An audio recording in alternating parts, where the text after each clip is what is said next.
Hey everyone, it's me Gavin Vengeance, and welcome back to the channel. Today we're going to be diving into Chapter 33, at least continuing on for where I previously left off in the last stream, which I think I accidentally just started 33. Honestly, I have no idea what to expect, but I am very anxious to get into this. So, without further ado, let's get into the stream right away, get all the introductions, all that stuff out of the way. So, here we go. Alright, man, let's go and accept all this crap. It has been one hell of a day, I can say that much, so I'm very anxious to actually play some Honkai Impact and make some progress towards the Chapter 34 event that's currently going on right now. Let's see if we can't get ourselves another copy of Platinus Equinox. That'd be pretty sick. Unfortunately not. Anywho, we've got some stuff to do, man. We have got some stuff to do. All kinds of bonuses and all that stuff to accept, all the good stuff. I don't even want to bother with that right now. I just want to dive into the story. So, you know what? I'll do all of my own stuff in my own personal time. I just really want to get this out of the way.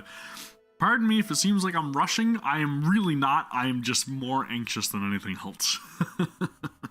But yeah, it has been a very, very busy day. I've been trying my hardest to get everything clued up before it was time to stream and all that good stuff, so don't mind me if I seem a little bit overzealous, I guess, to start things, possibly. Let's accept some daily tasks, which is something I haven't done yet.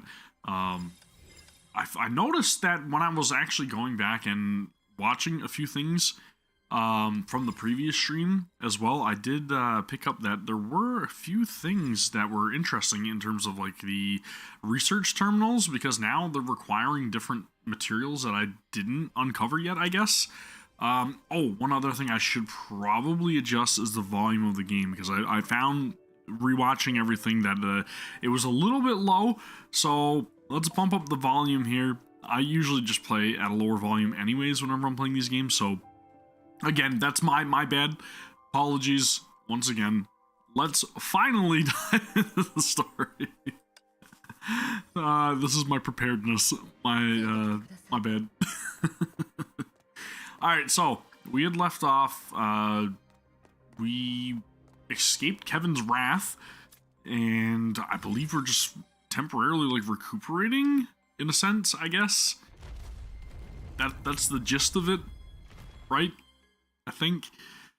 Anyways, there's a whole lot of awesome stuff going on. There's been mentions of the Hersher of Finality and Origin and having to become those roles, which is a lot of foreshadowing, which I very much appreciate when it comes to storytelling. So I think we had to venture into the depths, possibly, in order to obtain those powers. This is where we left off with the whole like black hole thing in the middle. Not really sure what happened to Kevin, outside of the fact that, like, you know, Fuhua kind of detained him. Friend or foe? Choose. For the past hundreds of thousands of years, humans had been slaughtering each other for each and every reason. Truth. Some said it was their nature, some said it was proof that they were still in their childhood. Regardless, when he met the last of his kind not too long ago, he still chose combat as his means of communication. Let's make this clear, Kevin. I surrender. But without you, she couldn't possibly have trapped me temporarily like this. Maybe. Do you think we spoil her too much? If I steeled myself and took away the control of the body, she wouldn't have collapsed in this hole. That sounds ironic. Really? Isn't the most ironic person this dummy named Fuhua? That's not nice. Always so earnest. Always wanting to treat everyone seriously. And, in the end, other than another dummy named Kiana, have we ever done anything good for her? Ah, old-timer. If only you had done as I said before, you wouldn't have to suffer this torment today. You've changed. Have I? Alright, maybe a little. Think about it. When we first met, I genuinely thought that I had a fair chance against you. But thankfully, you wasted no time with words. If it were me, I would have mocked such an arrogant fool to no end. Also very true. You are no fool. Otherwise, we would not be having this conversation. I'm the Hersher of Sentience, after all. I can read the atmosphere and see that it's only out of respect that you didn't leave immediately. Even so, she has already won a few hours for her friends, given the physical properties of the black hole. Just like how you faced finality in the past. That's fundamentally different, but you can compare it that way. They have much to do if they want to surpass the finality like Project Stigma. What do you mean? Are you anticipating your own failure? Project Stigma is the worst project. I also fully believe in the statement. It was initially Dr. May that said that, right? Huh. I got it now. In the end, you're just like old-timer. No offense, just expressing my thoughts. After all, I've long lost my interest in saving the world. No, Hersher of Sentience, you were also one of the kindlings. Huh? It's fine if you cannot understand. Think of it as the last influence on reality from 50,000 years ago. The discordant Honkai consciousness disappeared. The person who was born a Hersher. Right now, what can you feel from the cocoon? Cocoon? What are you talking about? I see. Looks like Hare's concerns were not baseless. Hey, what exactly do you mean? I am measuring your distance from origin, from finality's angle. Seems like you really stole the power of finality. Accurately speaking, Project Stigma hijacked finality. I'm only a part of it. There's a difference? Of course. In the past, Shimmerism? Shimmerism allowed me to bear the center of Stigma, and, by the same principle, it also determined that I was unable to become the key of finality. Hersher of Sentience, you possess Hua's memories. You should know whether it's Su, Hua, or me, all of us are but a piece of the puzzle to complete the final project. Even though Su went against you under May's suggestion, back then, we had all lost our much-needed composure. But you're right. Even so, we long for this false samsara to come to a complete stop in this era. After all, the stars cannot be rearranged in one stroke.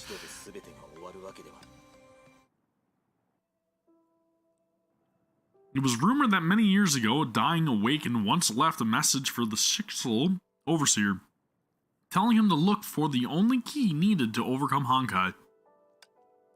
According to his calculations, he could shape Bianca Durandal at the Gina into that key after 32,874 unspeakable nodes. That is oddly specific. In other words, in terms of probability, this was nigh impossible. But that awakened also said, in the end, Project Veluca finally found the only answer. This was not a baseless vision. It was not to glorify defeats either. Compared to Otto and Durandal, compared to the others who peripherally knew about this matter, the other being beyond imagination would perhaps better understand the deeper meaning behind those words.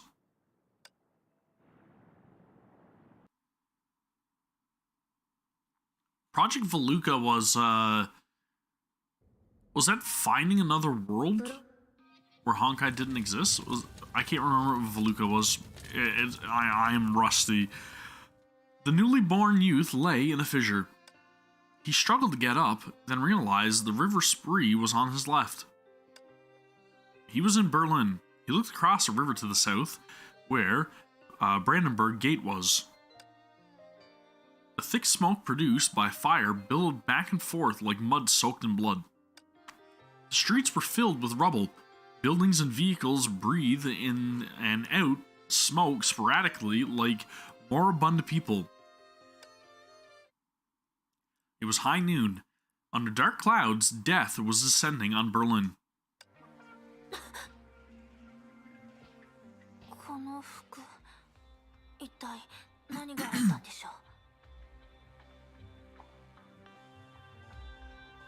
What's going on with Bronya?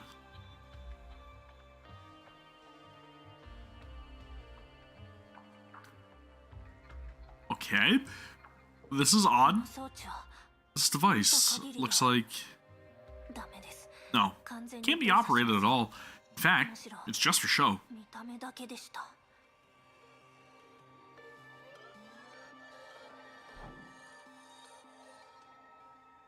My god, she moves slow. This is awful.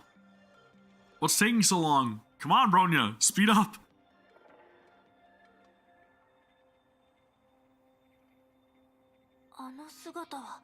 That figure is... well, Joyce?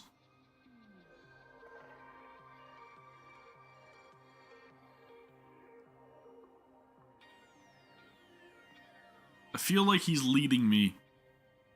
He's leading me to something. Oh, it's probably quicker to jump to traverse.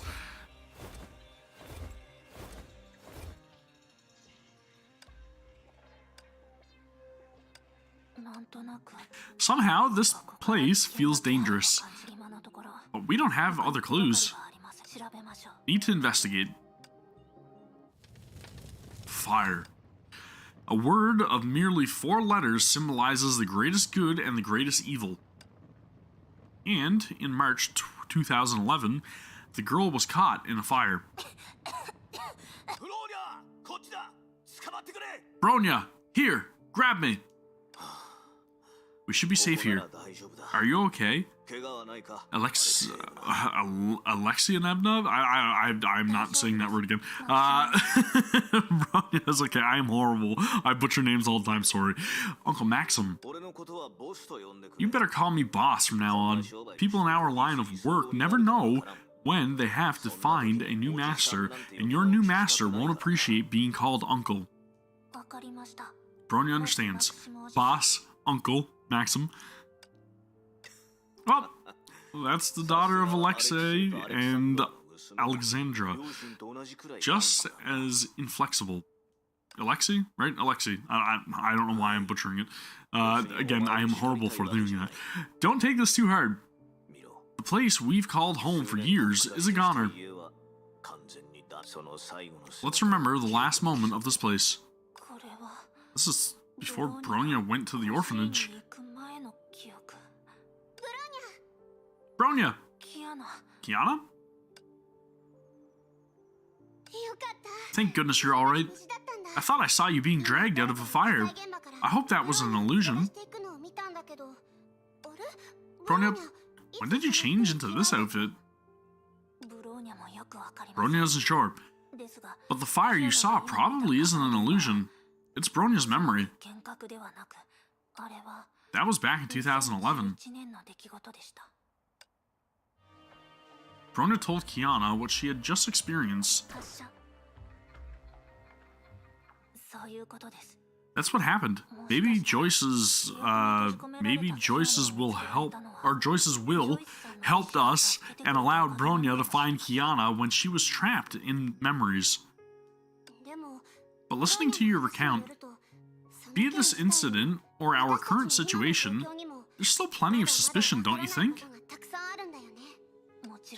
Of course. Why does this place look like the moon 50,000 years ago? Why did Bronya turn into the sniper she was? And why did Bronya see Well Joyce's figure? Why could Bronya release Kiana from her dreams? What role does that hair play?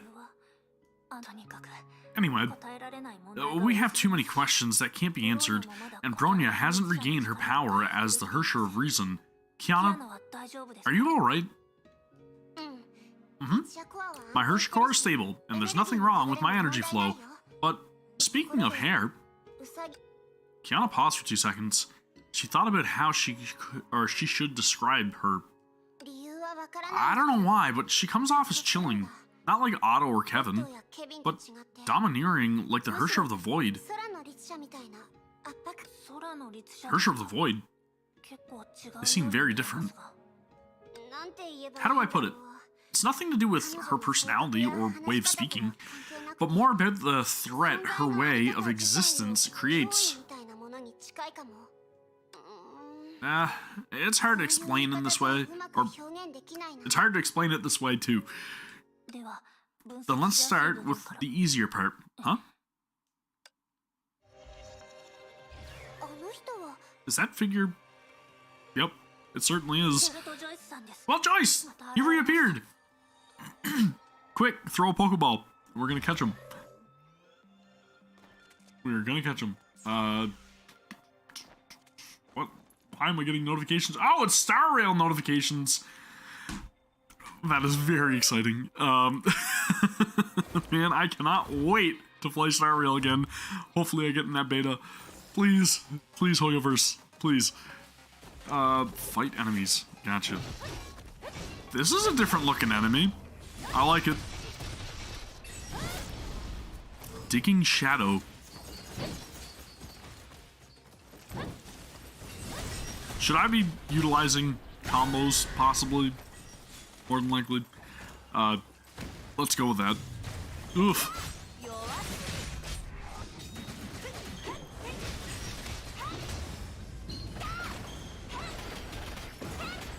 Pardon me while I, drink down this protein shake, which I've been really meaning to get in me. Gotta love trying to get that protein in, right? Macros. Good stuff. I gotta say, I've been definitely slacking on the workout routine that I was talking about on Twitter. But, hopefully we turn that around. Still trying to, take care of my own health and all that good stuff, and do the best I can instead of gorging on fast food and everything else that I have been, and that's a lot of the reason why I wasn't as active on stream prior to, like, the last day. I've just been busy with work and trying to straighten my life out, so the more you know.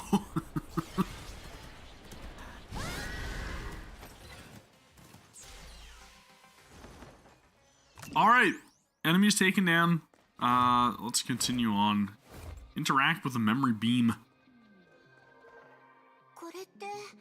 So this is also another huge reason for why I was on a gigantic hiatus, is because I watched the entirety of One Piece, and I've been also playing a couple of other games that are not gacha games and not online. The things we do. Yeah, I investigated a similar looking memory fragment or spatial structure. Then Kiana appeared. Does that mean this time May... Watch out, Kiana! Uh-oh.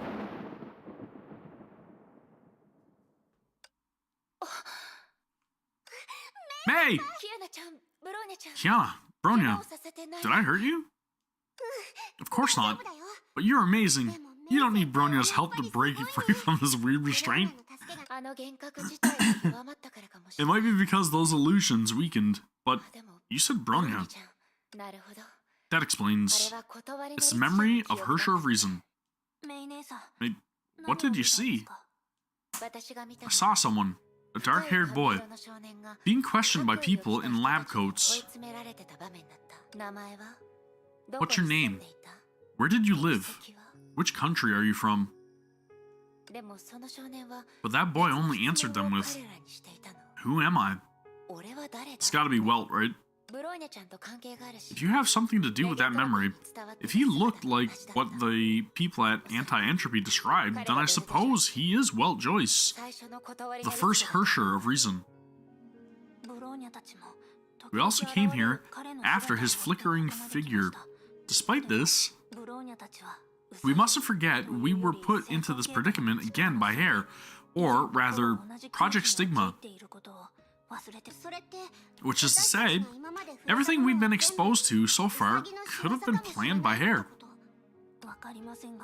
I don't know, but this time we must find her flaw and the countermeasure against her abilities, or she'll always have the upper hand.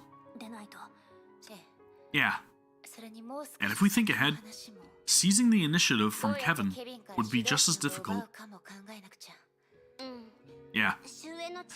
To fight the power of finality and exceed Project Stigma, we at least need to establish stable connections with the scientists of Anti-Entropy and Shixel. About that, I've got a feeling that Welt had already made plans, but didn't divulge them for reasons. Already? About 1 or 2 years ago at least. Isn't that when we were still in St. Freya? Kiana, do you mean... May? Bronya? Do you still remember the ghost battleship that Miss Himiko led us to capture? Of course. I tried to crack its master control, but found it didn't have any passwords or restrictions. Miss Himiko was worried that it was a trap. Although my biochip did get jammed afterward, what happened in New Zealand proved it wasn't directly related to the strange master control. In that case, the chain of events that followed was related to Cocolia, but that ghost battleship remained a mystery to us. I found a strange mail in the master control. Dear Kiana, greetings. We hereby return you to, we hereby return you the battleship Celine after 14 years.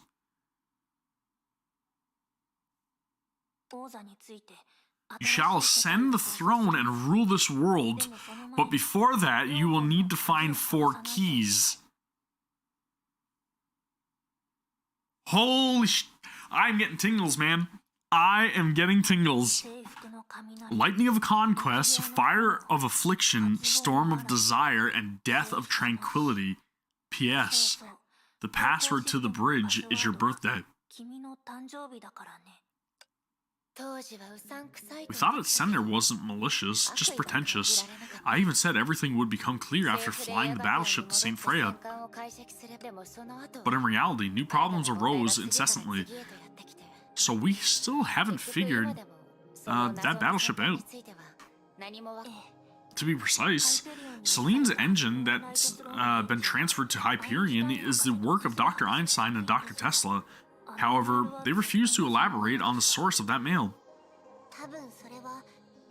I think that might have something to do with Anti-Entropy's original plan.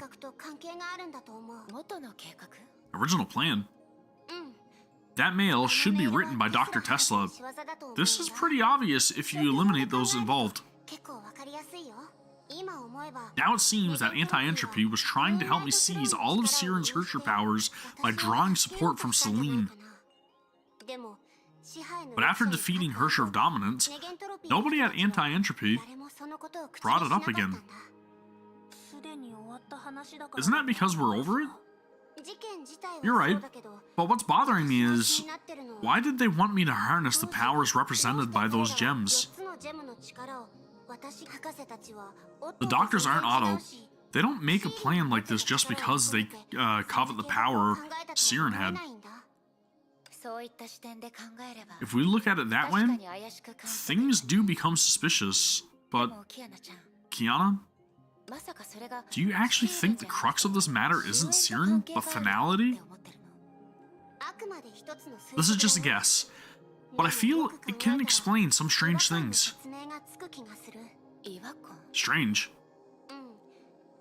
When I was with the doctors, I occasionally felt guilt from them. I initially thought this was due to my physical health.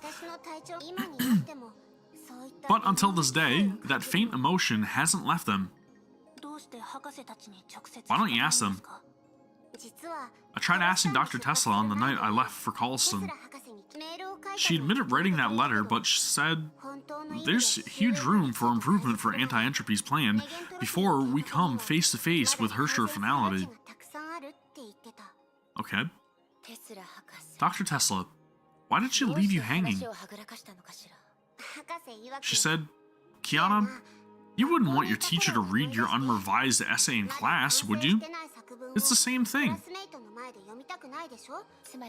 Well, on the bright side, this indicates Project Stigma isn't the only solution for our world. What? Is it funny for me to say that? No, I thought... Kiana, you are an idiot. You already did that with May, yet you're freaking out about this now? Bronya? Bronya's as unforgiving as ever. Okay, we can think about this after breaking free from Hair's control. We can't do anything about Kevin under this condition. Could this be why the first Hersher reason appeared before us? Bronya doesn't know. It might be more complicated. Anyhow, this is our only clue at present. Let's move forward cautiously. Alright, where do we go? Do we just keep following the image of Welt Joyce?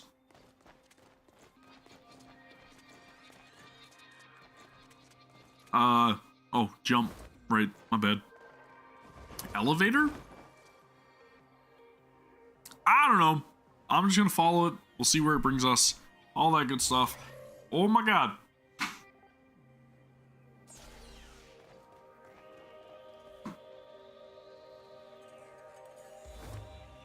Let's hop to it. Yeah, that's right. Hop to it.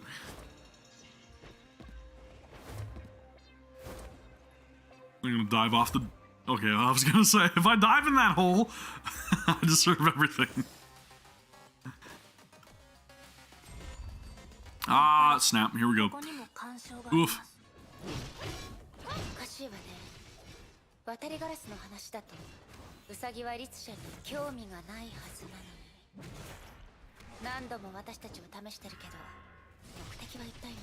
Isn't interested in Hershers. I mean, they were kind of created to carry on humanity's knowledge and experiences, right? So I guess it kind of makes sense. But it's kind of weird. I guess it's just because they're supposed to be designed to, like, live, or coincide with the new human race, the forms, if that makes sense. So maybe that's why they're not concerned with the Hershers.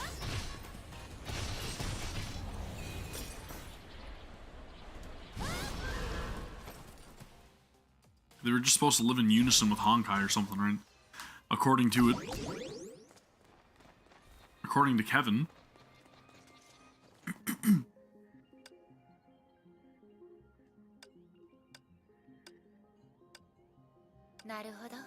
I see. I came to you from a crack like this one.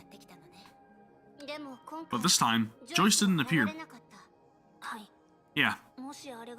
If that was really the will of Joyce, perhaps no other existence was sealed into this memory. It's still worth examining as a clue, though.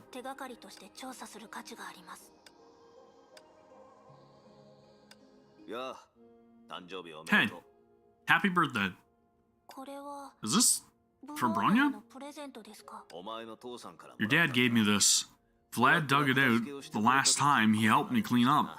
I think it'd make a nice birthday present for you.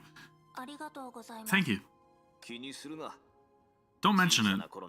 Alexei wanted to be a sculptor when he was young, and liked giving us novelties he collected even after joining the army. Back then, I didn't think they hold any value. Who'd have thought they'd become collector's items today? Including this rabbit? Of course not. If it's worth anything, we have already traded it for food. Food is expensive. Bronya knows. Gavin knows as well. Kid, our life wasn't so difficult. Back then, everyone in Siberia belonged to one country. We didn't fight each other or worry about being robbed by neighbors. The second eruption, it turned our motherland into a worthless graveyard. Shixel abandoned us, the country abandoned us, and ultimately, we abandoned ourselves. Nobody wants decent work. People with weapons either become bandits or hired guns like us. What else can we do? We need to survive. Get it? Yeah. Bronya, we don't live a normal life. Nobody lives a goddamn normal life in Siberia. Is this Bronya's childhood? Sorry about this. Please don't. I grew up in Siberia, and life there isn't easy either. Uncle Maxim was my father Alexei's comrade and childhood friend. I don't know my parents. Ever since I can remember, Uncle Maxim has been taking care of me and teaching me how to survive the war. That's before you met Cecilia? Yeah. That was my 10th birthday. The next summer. Uncle Maxim, who was saving money to fix our house, was killed at work by a misfire. The one who shot him was a boy not much older than me, and sent to war for the first time. Uncle Maxim's gang disbanded. By winter, I had to make money somehow, and ended up meeting Matushka. Bronya. That was a long time ago. Bronya, the orphans, Matushka, Cecilia, and Uncle Maxim were all ordinary people in Siberia. There was nothing special about us. Think ice isn't frozen and dead? The problem of that land can't be resolved by individual efforts alone. Although Kiana's parents and anti-entropy saved countless lives, the social impact and secondary disasters resulting from the second eruption still destroyed the faith in that land. The state collapsed and war broke out. The orderly Siberia was reduced to heaven for outlaws. It'd take generations to restore normalcy to such a desperate place, if possible. Yet, Bronya only knows the chaotic side of my motherland. Compared to the older generations who watched their lives fall apart, Bronya considers my generation lucky. Even if we defeat Honkai, we still need to rebuild the world with everyone. Defeating Honkai is more like the first step to changing the world. If we want to change this imperfect world for the better, everyone constituting it must work together. As Durandal said, the world is a canvas whose beauty depends on the color each of us paints on it. Yeah. Like Hersher of Reason is the shared thought of 300,000 people. That must be why Alicia insisted that every flame chaser was indispensable. Okay, dwelling on the past isn't going to help us. We should go back to find clues. Yeah. That was a very great refresher in terms of just how tragic, I guess, and kind of like depressing Bronya's upcoming was, which I read about in the manga. Fortunately for me, I do remember quite a bit mentioned which was kind of crazy, to be honest with you. I remember reading that manga. I can't remember the exact title right now, but there were some pretty crazy scenes that happened in that. A couple of panels really took me by surprise. But a very fantastic read.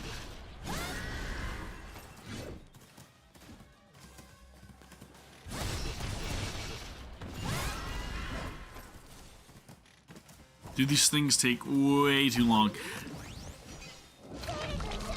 It's probably because I'm just not using the right element. Or type, my bad. I'm gonna assume they're probably quantum.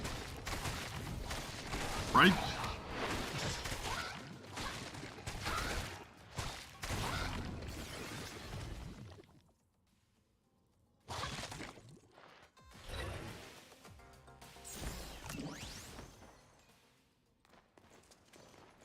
Alright, on to the next one. The poet said, only those who live in the present are blessed by the world. One such can derive nourishment from the occasional fluctuations of fate, as what grass does to dew.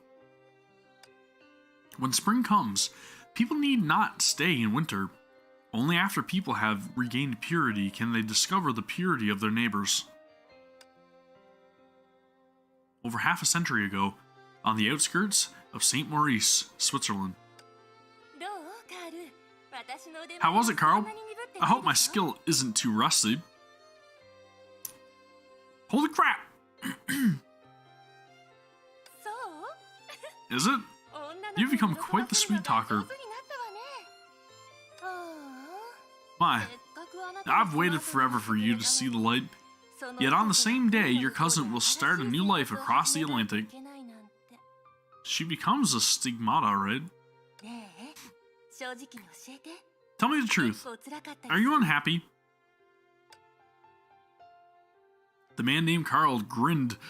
I knew you'd say that. The war's finally over.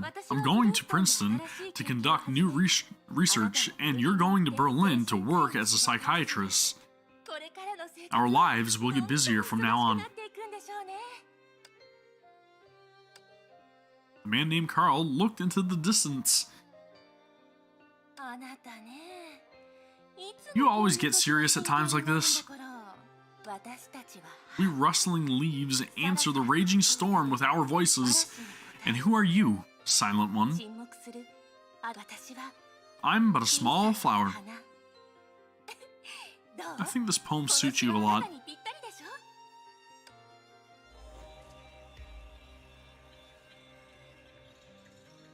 Not Bronya's memory, right?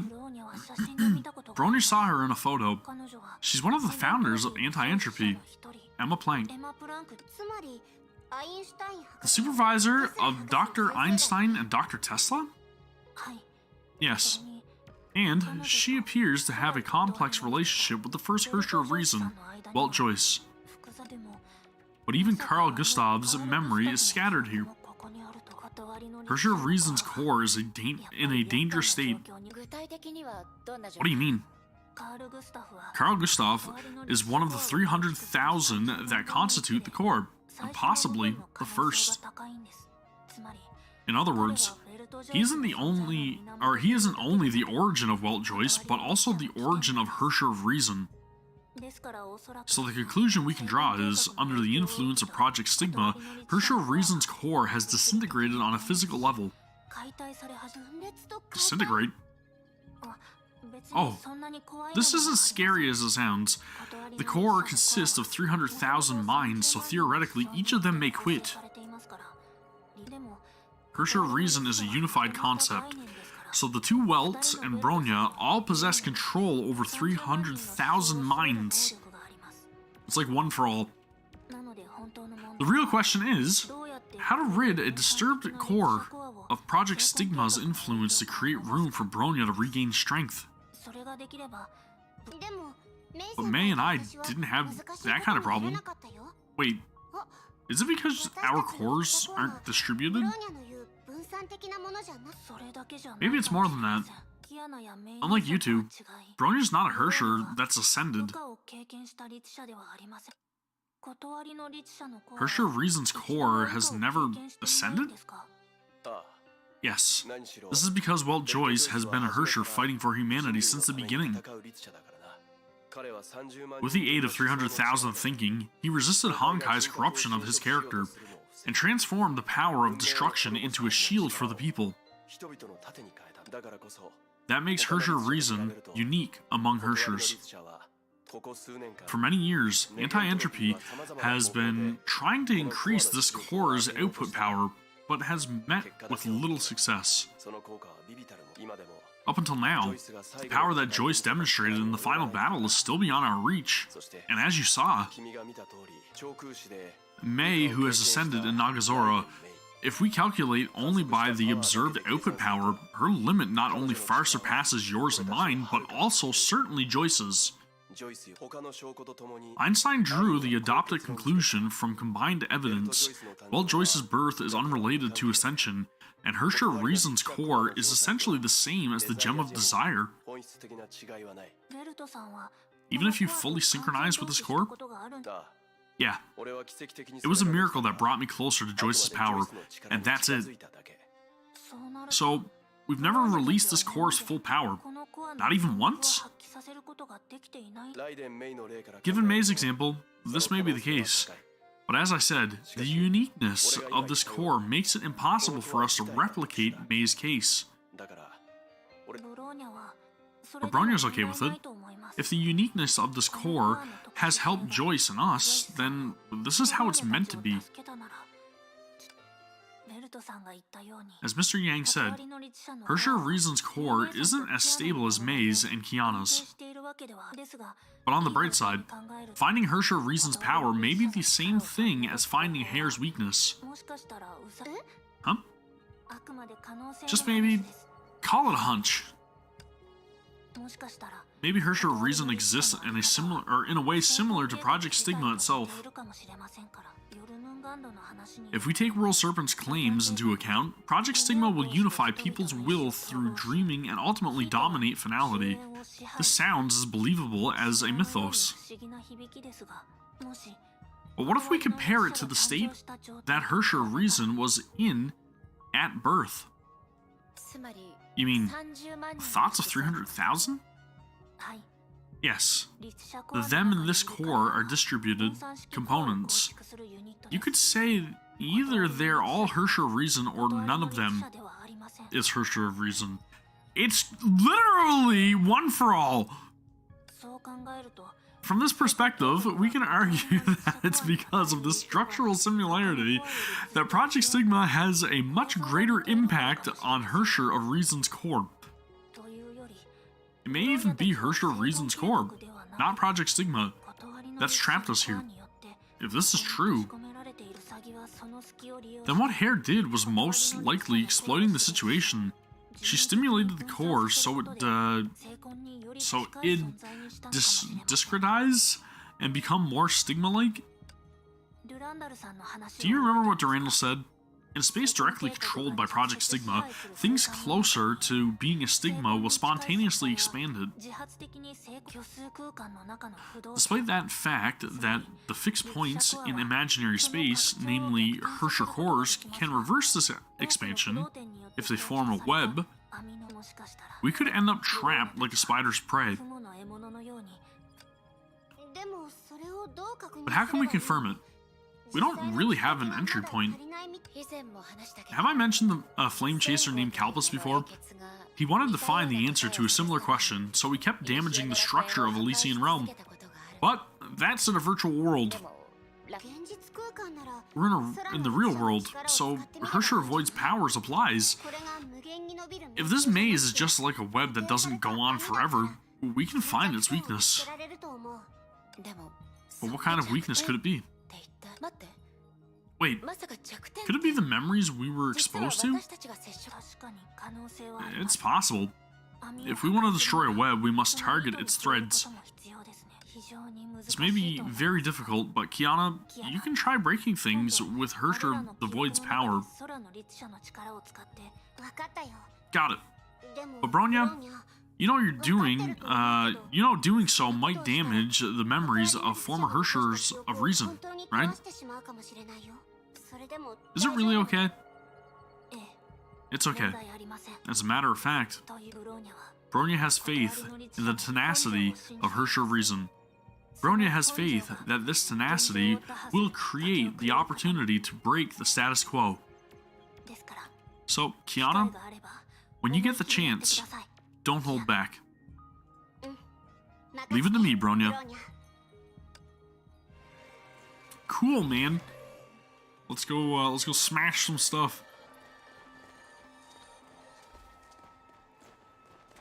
Oh my god, it's like sludge. Alright, let's go.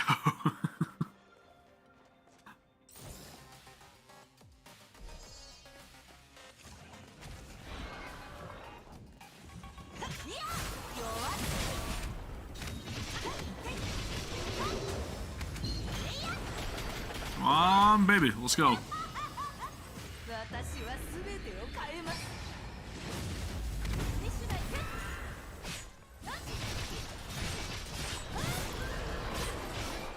I'm liking that they're making the standard enemies in the story a little bit more beefier.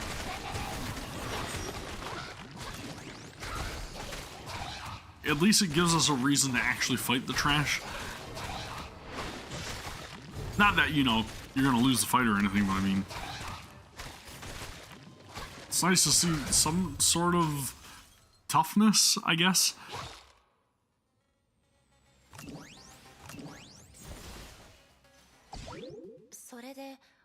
So that's Walt Joyce. Yeah, we already established this, man. Yeah, Bronya's dreamed of him many times, but he hasn't said anything to Bronya. He just went on and watched Bronya in silence.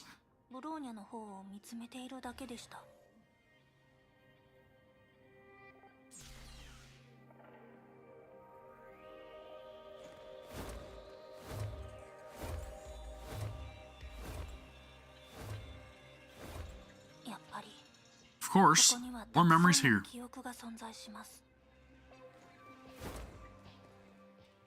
Alright, let's take a look. Then, to target it, are we going to try with what we mentioned before? Yes, but Kiana? Do you have something that's been bothering you?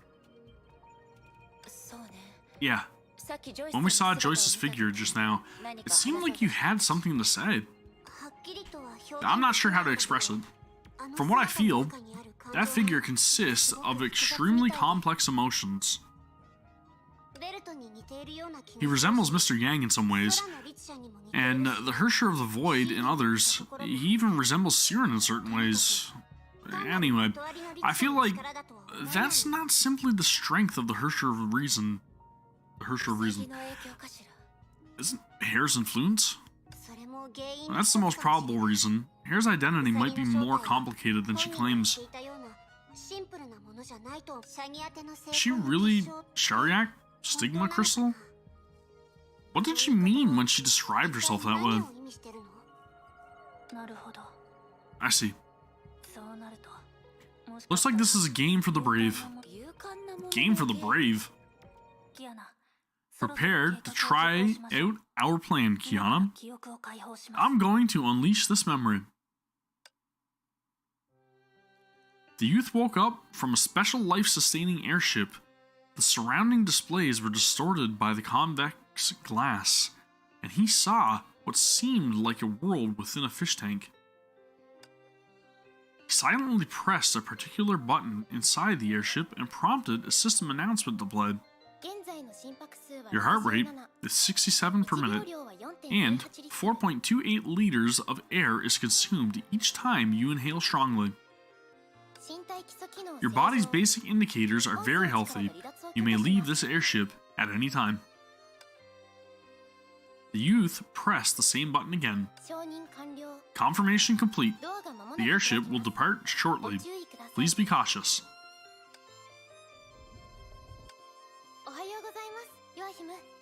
Good morning, Joaquin. Shall I arrange breakfast for you? Yes. Thank you, Ada. Let's eat at the canteen. I'm heading over now. Even though he said that, the youth was still dressed in a bathrobe, lazing over an aged single-seated sofa as he dried himself. Across the sofa was a line of bookshelves, practically empty as there were merely a few physics theory books piled on them. The youth finally stood up and pushed those books away. He picked up a book that was hidden at the bottom. Happy Prince. The intricate illustration on the cover had already yellowed over time, but a streak of a girl's beautiful handwriting was left on the first page. May you thrive in health and academics. Brianna Brigantia, November 1955. She was the strongest Valkyrie in Shixel back then, as she had broken his toy robot by accident. She gave him a small compensation gift when he was 8 years old. She was surpassed by Cecilia Shariak, right? How's it, Kiana? Are you alright? I also believe that Cecilia inherited the Abyss Flower from Rihanna, if I remember correctly. Somebody let me know down in the comments. How should I put it? I'd never thought that using my authority in someone else's memory would be so demanding. If only the Hersher of Sentience was still with us. I painstakingly managed to free my consciousness from passive observation. But once I tried to use my authority, this memory disappeared immediately. Just before it disappeared, there was definitely something there. Could it be Hair watching us? Bronya isn't sure, but if that's the case, when the opportunity arises again, Bronya hopes that May will also prepare herself. Do you mean that I should use the Hersher of Thunder's authority to attack the other party through the weakness that Kiana made just before the memory disappears? Of course. Regardless, we should forcefully elicit a reaction from that entity. That way, we can find more weaknesses. Then we must look for more memories. Yes, let's do this practically, one step at a time. Sound pretty good to me. Solid plan, Bronya. Solid plan. I don't see Joyce this time, but we need to be prepared regardless. Since we discovered the entity hidden behind memories, it might notice this and take countermeasures. In short, stay vigilant and prepare for battle, right? That's right.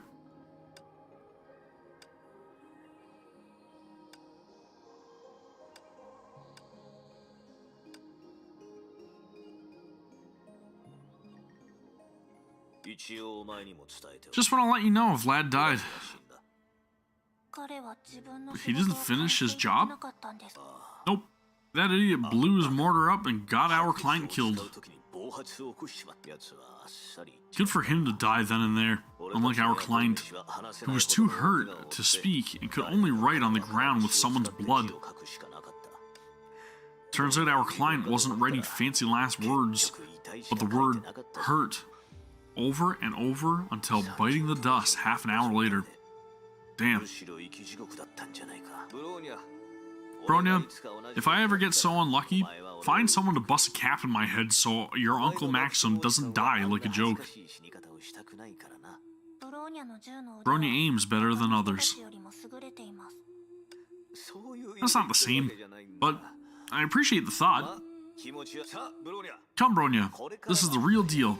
We didn't get paid, but we got our hands on this baby, which is better. This is... computer! Bet you never seen one. In the end, before Bronya could learn anything, it was burnt to ashes with Dad's, Matryoshka dolls in that fire. I'm horrible. That's life in Siberia. Things take a turn for the better just to be plunged into despair again. Even so, We can't bring ourselves to hate her. After all, she was, and still is, our motherland. Strange. Why does Bronya regain thought so naturally in a memory? Who's there?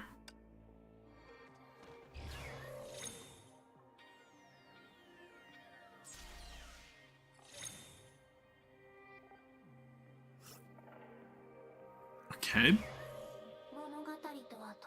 Story is an interesting one, Bronya Zajic. After all, humanity's greatest strength is in narratives. This voice, Prometheus? You can refer to me by that name, although it might be unbelievable. If you wish to know Hare's weaknesses, it would benefit you to listen to me till the end, about the previous topic. And let Bronya ask another question. Your bubble universe, it has irrevocably disappeared. Dr. May as well. I have been protected by destiny and am temporarily alive in the form of data. Then, this topic ends here. Sadness and the past cannot help anyone move towards their future, especially according to something I recently understood. If any of you still wish to resist and overthrow Project Stigma, then the Herrscher of Reason's power is one of the cornerstones for it. The Herrscher of Reason is a cornerstone? That's right, but it's a long story. Anyway, there's no point talking about this in a memory you could never describe positively. Allow me to pull more strings in the space that you are still in.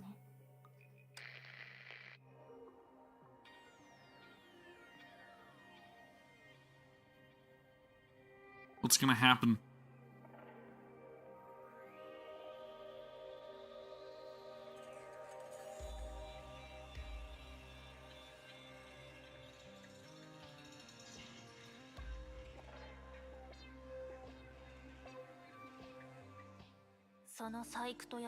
Where did you move Kiana and May with these strings you pull?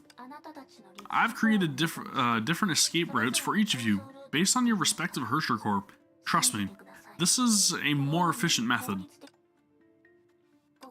Don't misunderstand. I'm not saying that anyone is holding the others back. However, Hare has already set her eyes on the Herrscher of Reason's authority, so we need to form more specific countermeasures. Hare, why do you understand her situation so well? This is indeed incredible. In conclusion, she actively used some functions of the Stigma to transfer my calculation system out of the bubble universe to sustain it. As this isn't just simple copying of data, I can believe that the present me and the me at Dr. May's side are the same person. There is no original or copies. So we can say that Hare is your savior? As I have no intentions to repay her, that description isn't accurate. From her perspective, I'm simply one of the new humans, just like all of you, who have the freedom to act as you wish. Bronya doesn't think so.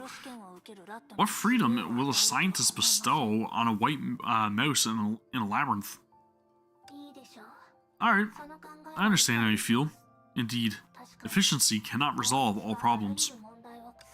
I admit I'm a bit hasty, so let them come to you, Herrscher of Reason. World seemed lopsided for a moment. When Bronya came back to her sense, her companions had returned to where they were before. May! Bronya! Luckily, everyone's okay. So, what were you doing here with Prometheus? The answer will be easy to see as soon as you know what place this is. After saying that, she turned to Kiana and May and explained what had just happened. Easy to see? Bronya has some guesses after what you just said. This is the moon, but it's also the interior of the Herrscher core. Is Bronya right? You have quite the intuition. Like the bubble universe that Doctor and I were in, this is a place where time is temporarily recovered. But its cause, but its cause is the unstable Hersher core. English. But from Bronya and Mr. Yang's experience, the Hersher Reason's core is still more stable than the other Hersher cores. And if one reason for that is metamorphosis, then the Hersher of sentience becomes an exception.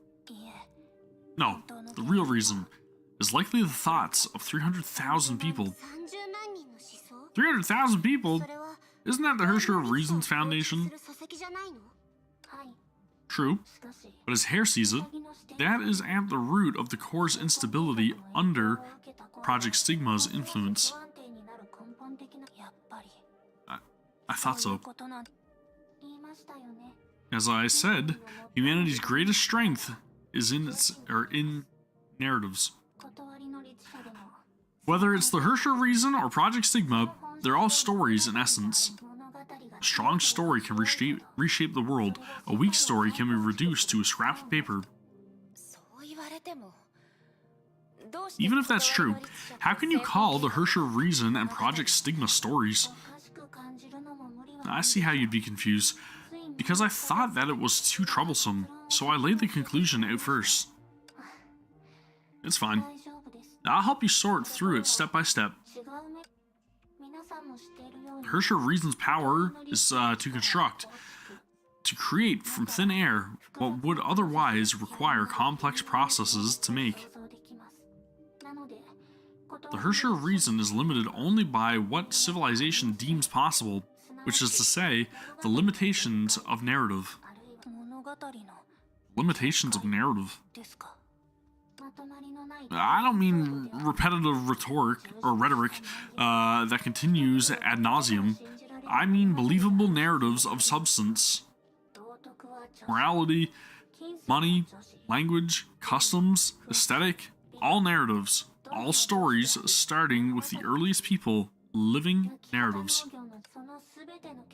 And this resulted in what we call civilization. As Dr. Mace had said, civilization comes from fiction but transcends reality. Maybe it makes to say the Hersher Reason's construction or depiction is the stuff of fiction, but civilization. Yes, everything beautiful in your life comes from human invention and perception. It's impossible to talk about such things apart from human will. But what about returning to a natural state? A resort hotel located in a park is different from a cave dwelling. One is a story of 1,000 times more complex than the other. Civilization has always made exist that which was only imaginary humans have created everything they have. It's allowed them to make this. That too is a narrative. You mean the heritage of civilization? Right. From heroic legends to words on a chalkboard to data and electronic memory, all narrative creating its own story. People enjoy stories, learn from stories, and use stories to unite those that are different. Humans are animals of narratives, and narratives are how humanity can reshape the world. Past scholars have referred to narrative as reason. As the one that creates, this is why you're called Hersher of Reason. As it happens, as the third Hersher Reason, Bronya's path is also filled with inherited narrative. But if this is what these narratives emphasize, then what about Project Stigma? Project Stigma is a narrative about narratives, created by a story to govern all stories. As the other doctor likes to put it, it is the absolute idea of self-existence, conceptual infinity. I see it as a reaction to civilization's upward spiral, resulting from narratives existing on their own, apart from themselves. You mean the story separates from the storyteller and begins to tell its own story? Yes. This has happened since humanity's beginning, but most don't know this. As I said, Dr. May and I both think whether it's a heroic epic or a computer program, they're all these types of narratives, all a story. In computers, programs, and data are the same. It seems the human mind itself, the giant woven web of neurons, is also a narrative constituting a story unique to each person, their self, their true self.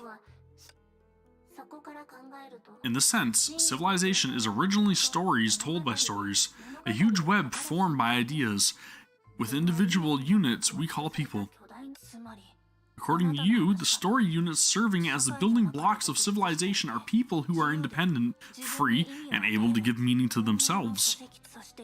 And Project Stigma is a deconstructed, reorganized unit and can exist in any form, as long as it still supports civilization. That's it. For humanity and civilization, this is how they graduate from childhood.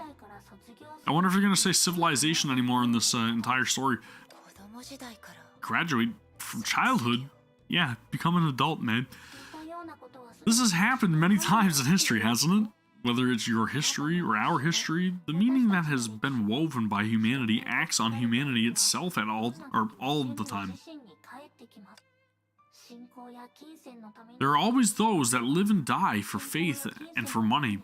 These things deciding who lives and dies, humanity made them. Society has gone from idolatry to contracts, and industry from self-sufficiency to supply and demand, all detached from the individual. The main point of one's brand isn't the individual, but the word brand.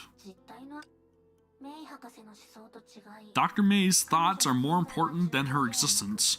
Who the Hersher of reason is not as important as her fighting for humanity, and for the third Hersher of reason. It becomes even more obvious. If it was Joyce or Yang, they'd be such as bothered and wanting to fight back as you are, right, Bronya? Don't get me wrong, I have no bias here. As I see it, natural humanity and fictional stories are two sides of the world's destiny. Humans control stories, stories control humans. This is a delicate balance that allows civilization to flourish. Dude, this area, I know obviously, it's the deep end, but man, gigantic Genshin vibes. But with Honkai, fiction wages war against reality. Balance is broken and humanity and stories must find their place once more. Hersher and Project Stigma are at two ends. One, an independent narrative free from civilization. One, a universal story that needn't be narrated. Of course, the conflict isn't irreconcilable. You're talking about the Hersher of human? Yes. Such Hershers belong to civilization, to those that need to create fiction. If they can overcome finality, then this is the best answer the paradoxical Honkai has to offer. And Project Stigma? As Dr. May said, Project Stigma is the standard answer. Standard? In the sense of finality? More than that, standard meaning worse, is not the human way of thinking. Stories offer wonderful pictures of human civilization, but this isn't usually true for individual experiences. Early farmers were worse off than hunters, early workers were worse than farmers, though there would be no standard for civilization without them.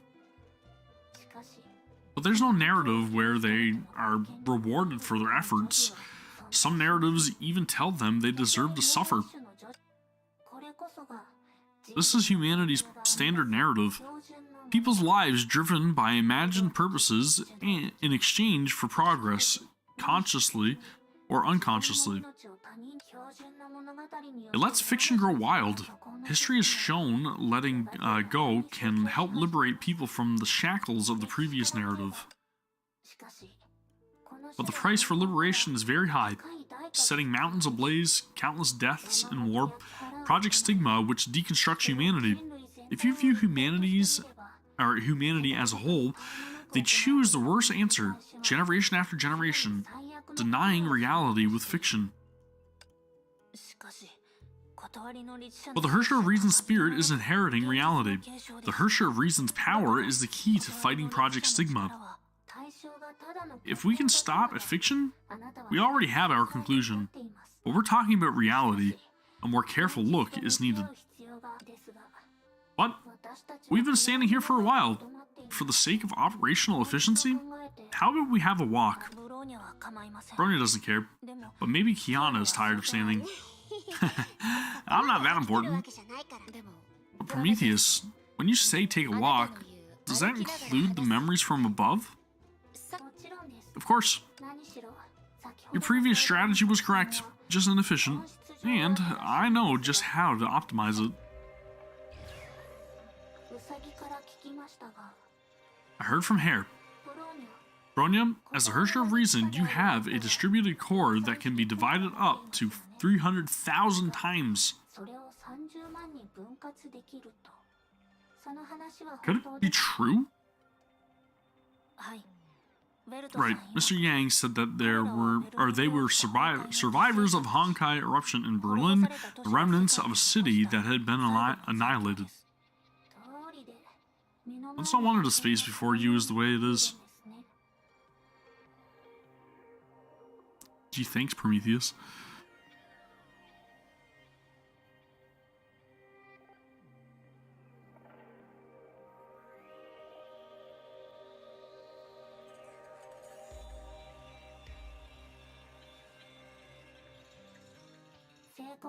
For Project Stigma, the most easily deconstructed Herrscher of this era is the Herrscher of Reason, who poses a serious threat, and Hare needn't be involved. You just need to lay bare your shortcomings to Project Stigma. And the final step in all this is our fight with Kevin?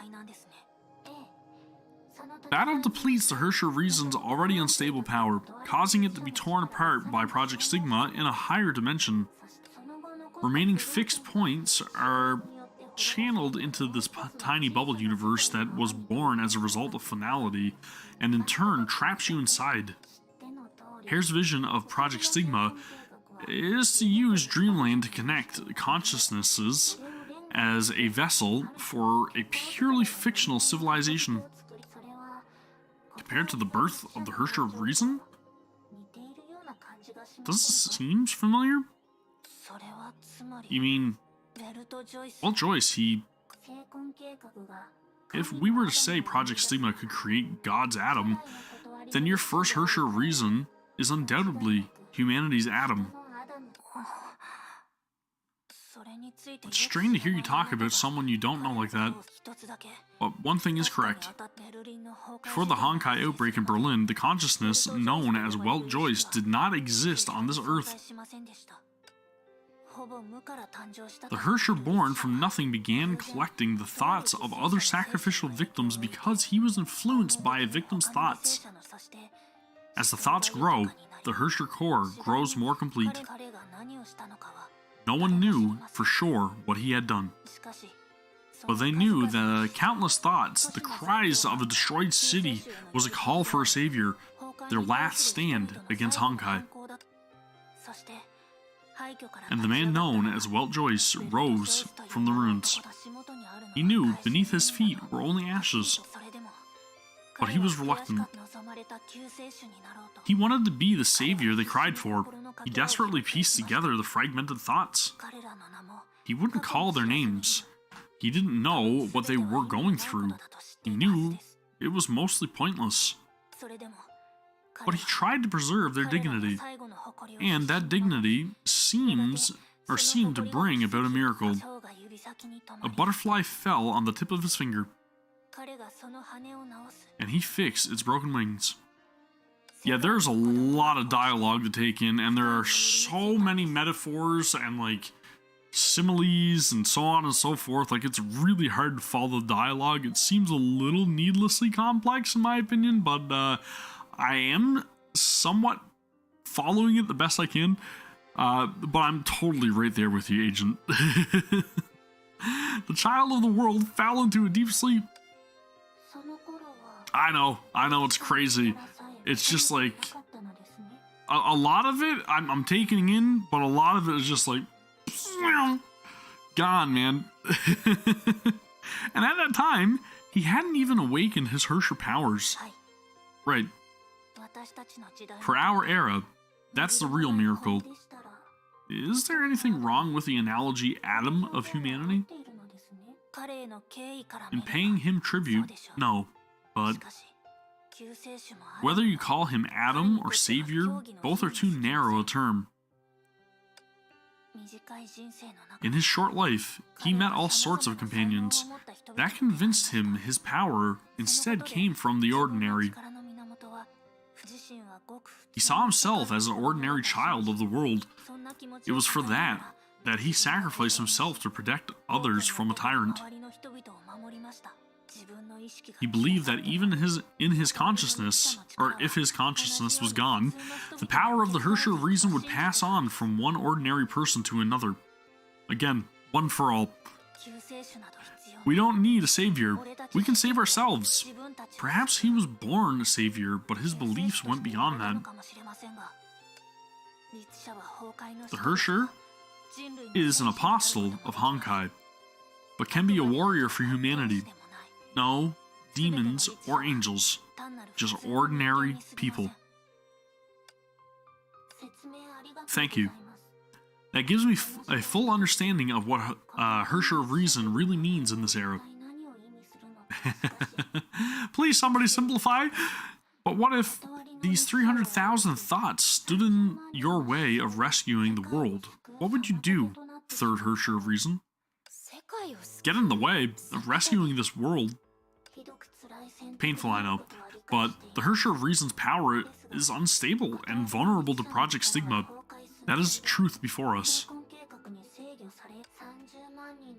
To one person, 300,000 thoughts seems like a lot, but to Project Stigma's 7 billion, it's just a number. I don't mean to trivialize history, but this is the difficulty of the Herrscher of Reason will face with Project Stigma. My attempt to separate and bring you all together shows the Herrscher of Reason's power is broken.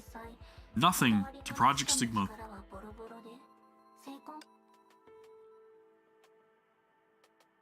Yeah, really though. Prometheus, you're not just here to give us information, right? I mean, they're fairly heavily involved in a lot of like the setup for this chapter too, right? According to all this dialogue. I mean, there are a lot of reasons for everything that's going on. Right. Didn't you say you have a plan? As an AI that can be mounted on a Herrscher core to form a divine key, I can help Bronya change the Herrscher core's composition. Think of it as simulated metamorphosis. It's not an actual technical term, just a name I gave it now. Simulated metamorphosis. This technology isn't comparable to the real metamorphosis. Please understand that it only demonstrates what algorithm is used by Project Stigma to influence 300,000 minds. If it could point us toward a counterattack, perhaps we can disregard its power. However, although we've had in-depth exchanges, Bronya still doesn't understand. Bronya, she's talking about a fusion dance. It's this thing that you perform if you guys want to join together in one body and then like significantly increase your abilities, capabilities, power level, the whole 9 yards. But it only lasts usually for roughly about 30 minutes. Prometheus, based on what stance are you helping us? When we parted last time, you didn't tell us your understanding of Project Stigma. Remember my self-introduction when we first met? I'm a pessimist. It'd be pointless to hammer ideas you can't yet understand into you. It'd only make it harder for you to coordinate. And as I said, Even if I don't appear here, you can close in on the truth by yourselves. You're avoiding Bronya's question. How about I've inherited Dr. May's stance according to my understanding? Bronya, to the Herrscher Reason's core, Project Stigma is a hack from the outside. It hijacks the 300,000 minds, causing them to lose their original stories and become slaves to Project Stigma. And since Project Stigma is a dream, the best remedy is to wake them up. Of course, I'm not saying you should purposely go through the fragments of consciousness, trumpet blaring. You should copy Project Stigma's code and make a reverse signal, putting on pressure locally. Once you break through, you can rip apart this web of fiction all at once. I see. Fighting fire with fire. Yes. There is a risk, however. There's no guarantee the 300,000 minds won't be harmed in the process. In bringing them together, you may lose them forever. It's okay. Bronya had already made up her mind. The Herrscher Reason's core has been passed down to the present day to help humanity, not to be preserved in self-consciousness. In the story's beginning, Walt Joyce sacrificed himself. Now that it's Bronya's turn, I'm not going to throw in the towel. Good. That leaves the matter of imitating the signal. Get ready, Bronya's eye check. I will now show you all the code that I know. Code? It's a programmer showdown! Project Stigma's source is genetic. Not to mention, the code is the strongest narrative tool that humanity can master. It's a cheat code. It's AYBX, up, up, down, down, left, right, BR, or what? BAR, start, select. I don't freaking remember. What is going on?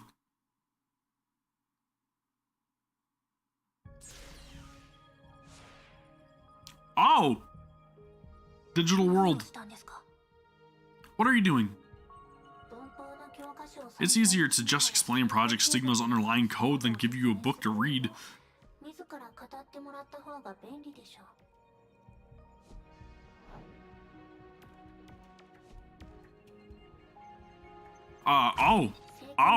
Okay. Gotcha. Project Stigma's lowest level logic is existence. This is what fiction is built on, and the origin of all abstract concepts. Oof.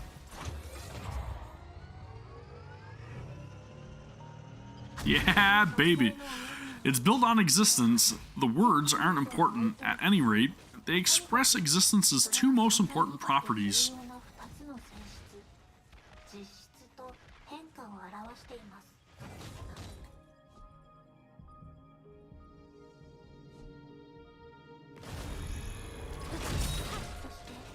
Ideas are at the core of Project Stigma. Ideas give people enlightenment and reflect an outline of what we'd call truth. Ideas will always have contradictions, but this is how they express existence and remove the boundary between fiction and reality.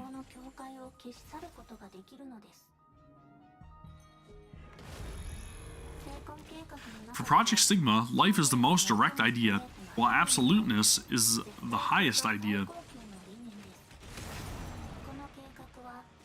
This way, the absoluteness of life is set within fiction, so it can be liberated from individuality and become a truth in and of itself. Typically, the cost of such transcendence is death.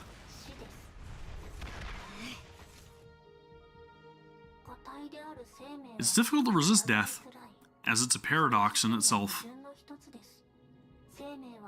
Life seeks universality through fiction, but only exists individually. And so, with Project Stigma, the death of the individual advances the spirit. As far as it's concerned, civilization is built from the bones and eulogies of generations of people.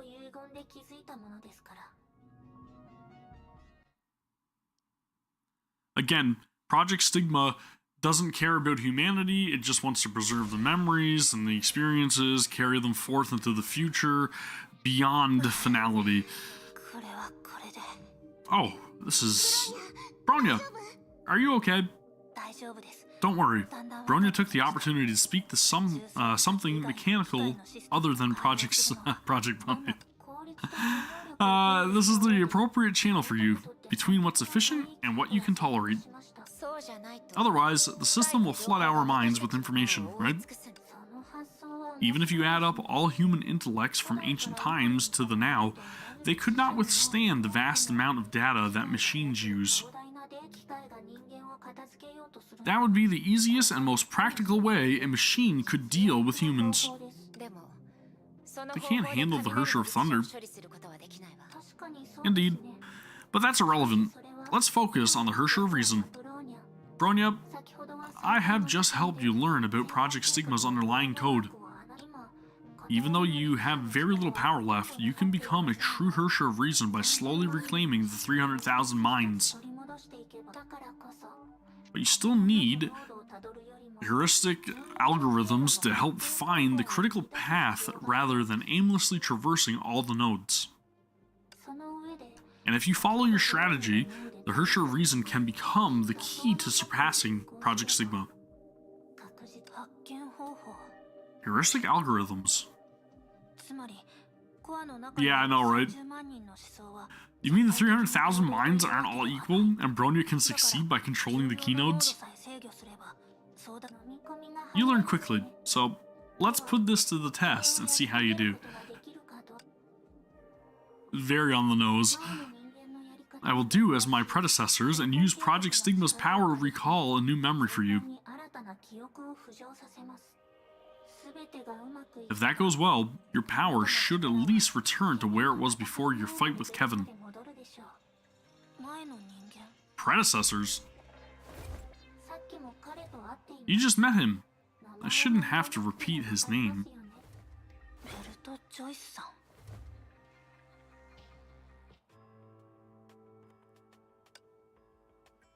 Oh boy, we're here. It seems to be mixed with things other than memories. Good. It appears that you've learned how to differentiate between categories. Project Stigma has planted it into 300,000 minds as a wedge. My god, did they have to keep reiterating 300,000? It made it possible for the foreign body to infiltrate Hersher of Reason. Go. You will soon know why.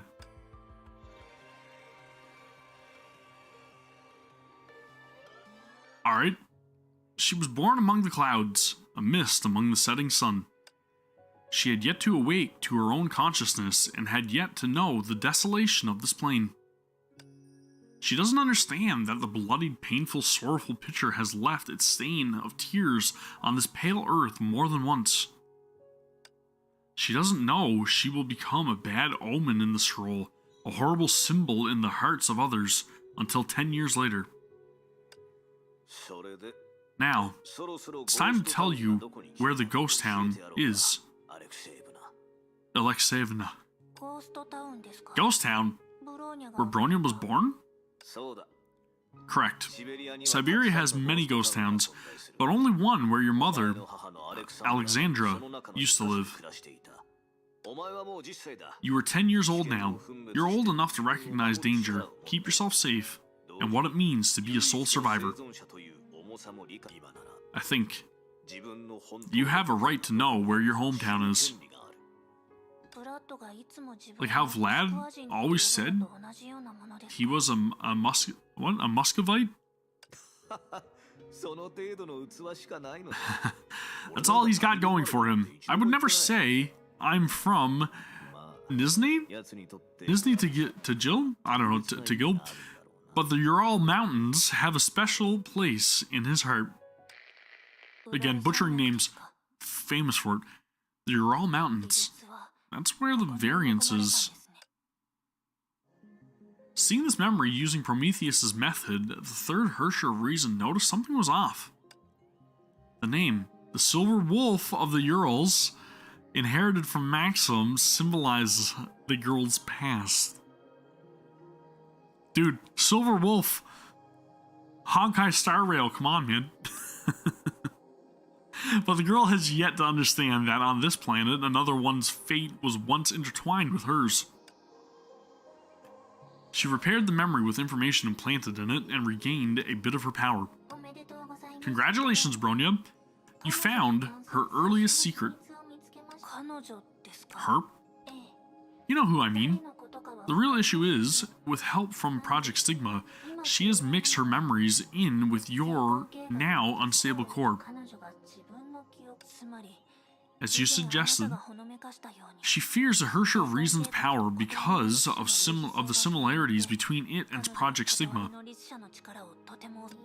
No, that's not her intention. But it's her action that's important. The information she implanted has the power to erode the core. And Kiana and May? I'll send them to a location in the space that's easiest for them to break out of. Once you get your power back, they'll return to reality. So Bronya needs to unmask the implant so it has nowhere to hide in the Herrscher of Reason's core? Yep, you summarized that well. The Herrscher of Reason, its power is dissipated by excessive fiction and restored by a return to reality.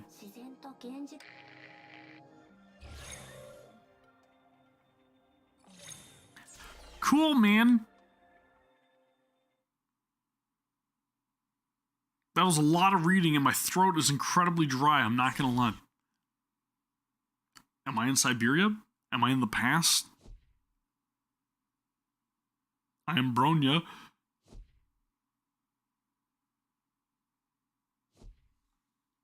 Interesting. Does Bronya have a presence in the memories? This is the space you located in the Herrscher of Reason's core. It's the original appearance of the implant. Only she that's close to the Project Stigma will be able to reach deeper, and you, the Herrscher of Reason. But the Herrscher core is a fixed point in imaginary space.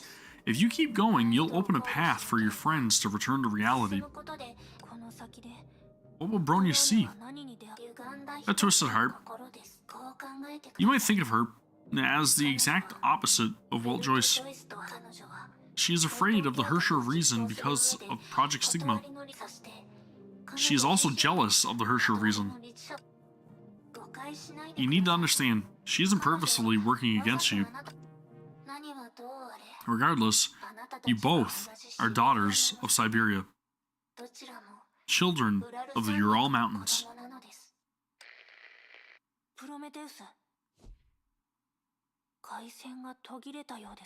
Signal drop, man. I got bad signal here in Siberia.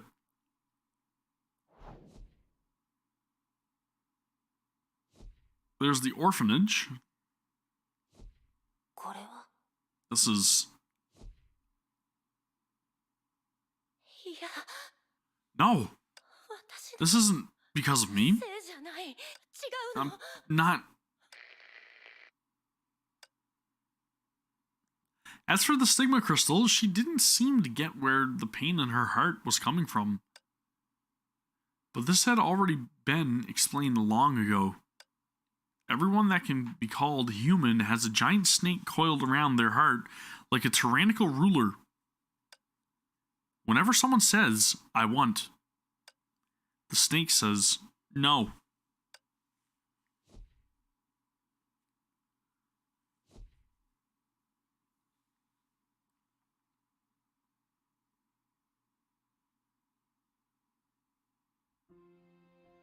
Your tank is very powerful, General. It can level forest and people, but it still needs a driver. Your plane is very powerful, General. It can fly like the wind and carry as much as an elephant, but it still needs a repairman. Your men are very useful, General. They can fly and they can kill, but they can also think. But now, such pros and cons no longer exist. Death removes all definitions and ideas. What is this? There's much she must feel. Form, structure, and the cold wind like a knife. This is her birth. At that moment, she still couldn't associate that disaster that devoured all with her own existence. Have I become human? This is an experience like nothing else. Just as a newborn, she had not chosen to come into this world on her own and did not know where to go. But unlike a baby, just moments after her birth, she already knows speech, knows right from wrong, and even understands her own birth. This is interesting.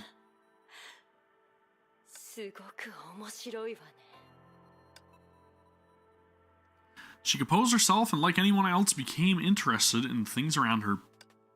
Weather, machinery, the sky. She understands these concepts, but she had never been exposed to any real substance.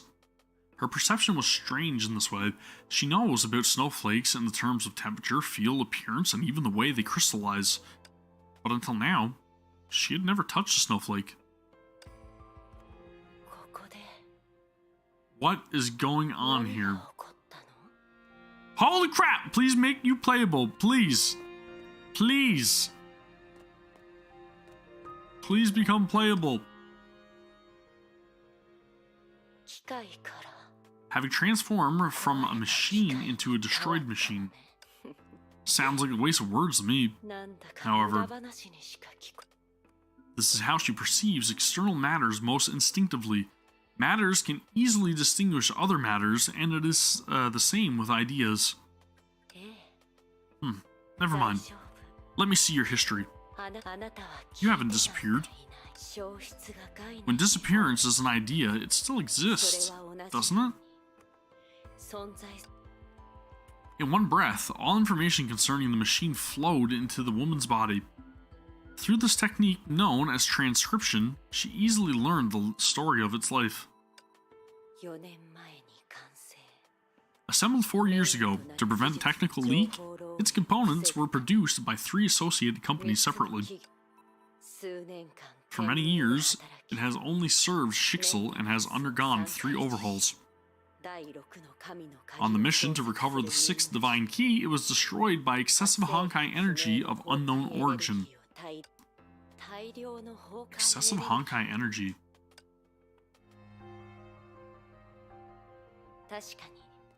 Yeah, it looks like some sort of disaster. Maybe. This is why I was able to cross the boundary. The 6th divine key. Is this what they were after? Just as she went to pull information from the object, she hesitated. Somehow, the bloodied weapon before her emitted an aura similar to her own. No, not similar. Opposite. No, that wasn't quite it. She felt confused. Is what's relevant not the weapon, but the blood that stains it? She permeated the dried blood at the level of concept.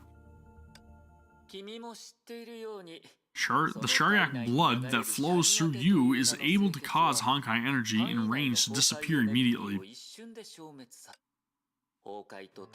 Your blood is the most efficient tool in fighting Honkai. Hello, Otto!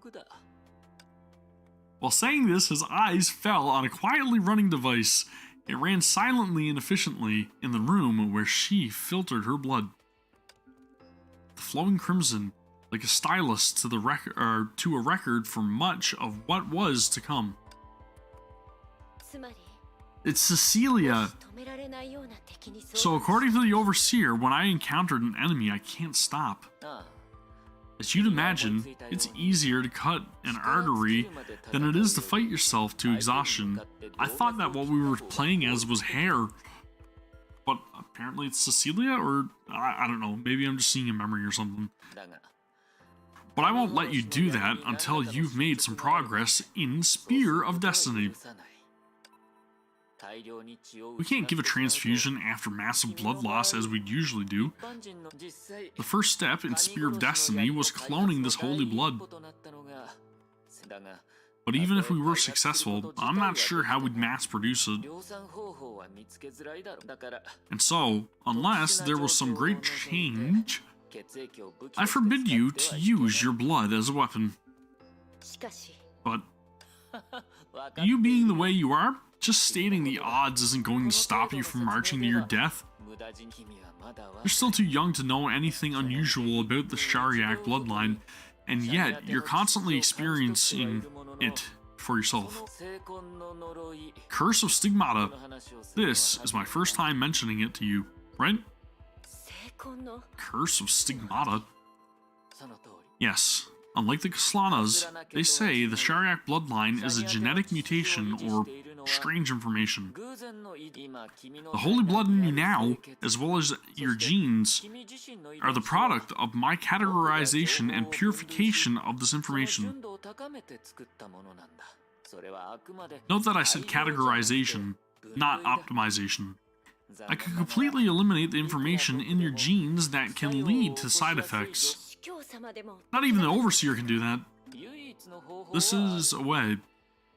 But if I do that, you'll be weaker than your average person, let alone the strongest Valkyrie. Shariak Stigma is more paradoxical than you can imagine. In all these years, you've never wondered how many people of the same line could possibly can possess wildly different powers. You mean some can wield Honkai energy to be warriors and others can weaken it to be doctors? Yes. The Shariak bloodline is contradictory. For most in that line, like myself, the result is little more than resistance to Honkai energy. You could call this the Curse of Stigmata. If I purify either side, you'll either become an experiment providing holy blood or wield Honkai energy at the risk of your life. What does the Overseer think? Looks like you already guessed, right? I expressed the gene for neutralization in your blood and strength in your musculature. Getting here took hundreds of years. I won't go into detail, but you ought to be proud of yourself, Cecilia, even if you see yourself as a tool. You combine two forces into one. Holding the Abyss Flower, you wield the power of growth and withering. And if you break the balance, maybe the holy blood will still work, making where you sacrifice a haven from Honkai, a paradise on Earth. But I fear it might reverse and instead become a Honkai poison when leaving your body untreated. There are always outliers as well, but for those, not even I would know what'll happen. But this has nothing to do with what I'm after. It's just information I knew from the start. Altering her perspective, she pivots time in her perception and then perceives the snowy field once more. She went back not long before, right as the second eruption was near its end.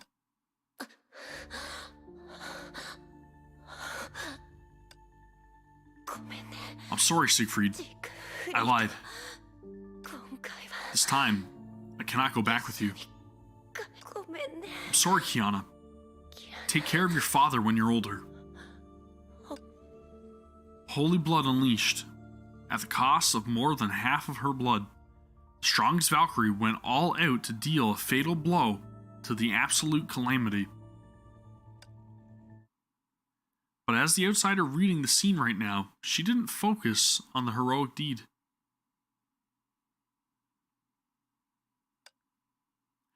In this extreme state, her stigma did go beyond plus ultra, the Hersher of Void's authority, and briefly break the boundaries between reality and the imaginary space. There are always outliers as well, but for those, not even I would know what will happen.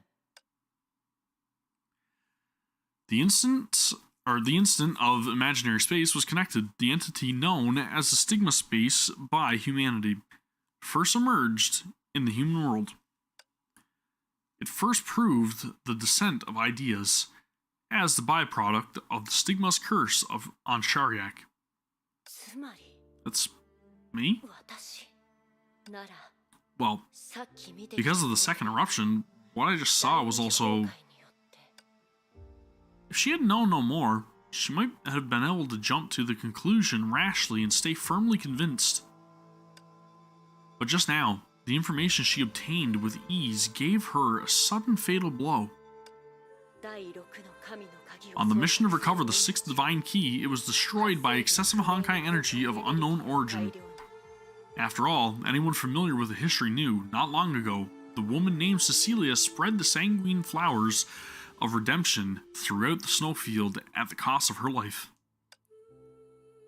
They saved millions of lives and countless families. In her final hour, Cecilia Shargak did precisely control the spill of the Stigma power. The reversal that this overseer claimed didn't exist. Otherwise, the millions of lives would have met the same fate as this machine. But, if this was true, there was only one explanation for the remains she saw along the way. No. This isn't because of me. I'm not. Someone once said that there's joy in disasters. It can be tempting to destroy everything. For ordinary men, this desire might be deeply rooted in their hearts. But for an ultimately unique stigma like Shargak, for its crystals and ideas, she turned around to look at her birthplace and her trail with trembling desperation. To figure out what exactly happened, she traveled a long way to understand her origin, but turned out she was unable to cure the disease from the get-go. She was the disease itself.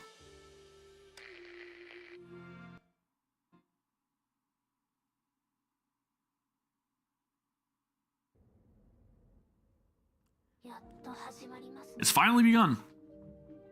Oh man. In a bubble universe that resembled the prison cell, she felt the pass of hair flow through the core of her sure reason. Although she did not witness the process, this was a sign in itself. Bronya has finally grasped how to control those key nodes. Without doubt, Bronya was doing the opposite of what she suggested. By using her connection with the Hersher's core, she screened out and peeled off as much information planted in it by Hair as possible. Hair would naturally use Project Stigma to counteract it, but from Prometheus' perspective, Hair had no reason to be so hostile towards Bronya. What kind of being are you? Was an unanswered question she had asked Hair too many times. So, it's not just targeted at Hersher reason. Do you want to confess your past in such a seemingly unwitting way, and make me attest to this match by my own will?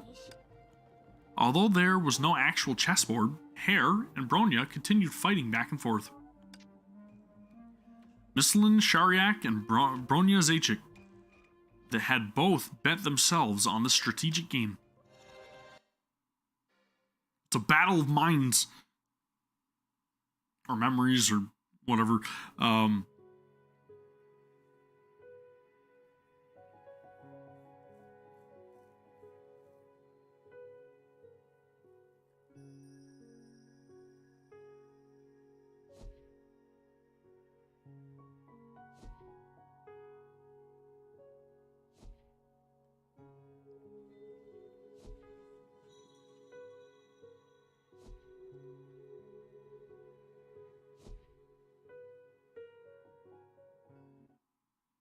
I'm very confused. Am I just following through her, or following her through bubble universes? So it's a stigma with a concrete form. It defies common sense but matches intel from May. The information previously implanted by Hair now took the form of a seed of ideas right before her eyes. Through previous verification, Bronya had analyzed and secured it. Now is time for the strip.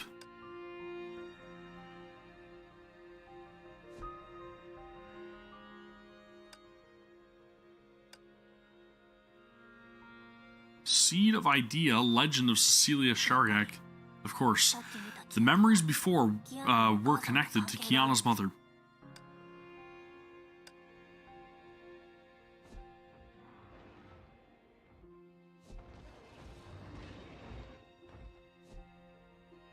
Ah, shit. Oh no!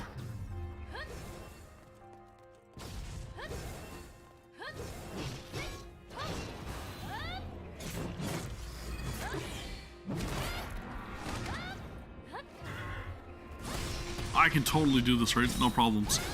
No questions asked. Easy peasy. Looks like we're gonna have to fight quite a few battles.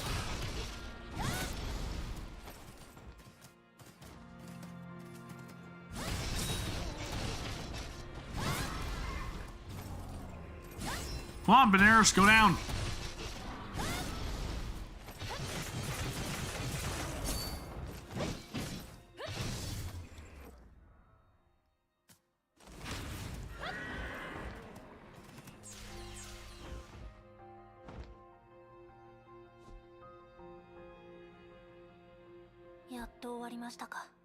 Is it finally over? Things seem to have been progressing slowly. Hurry and fight the other information planted by Hare. There should be about 5 left.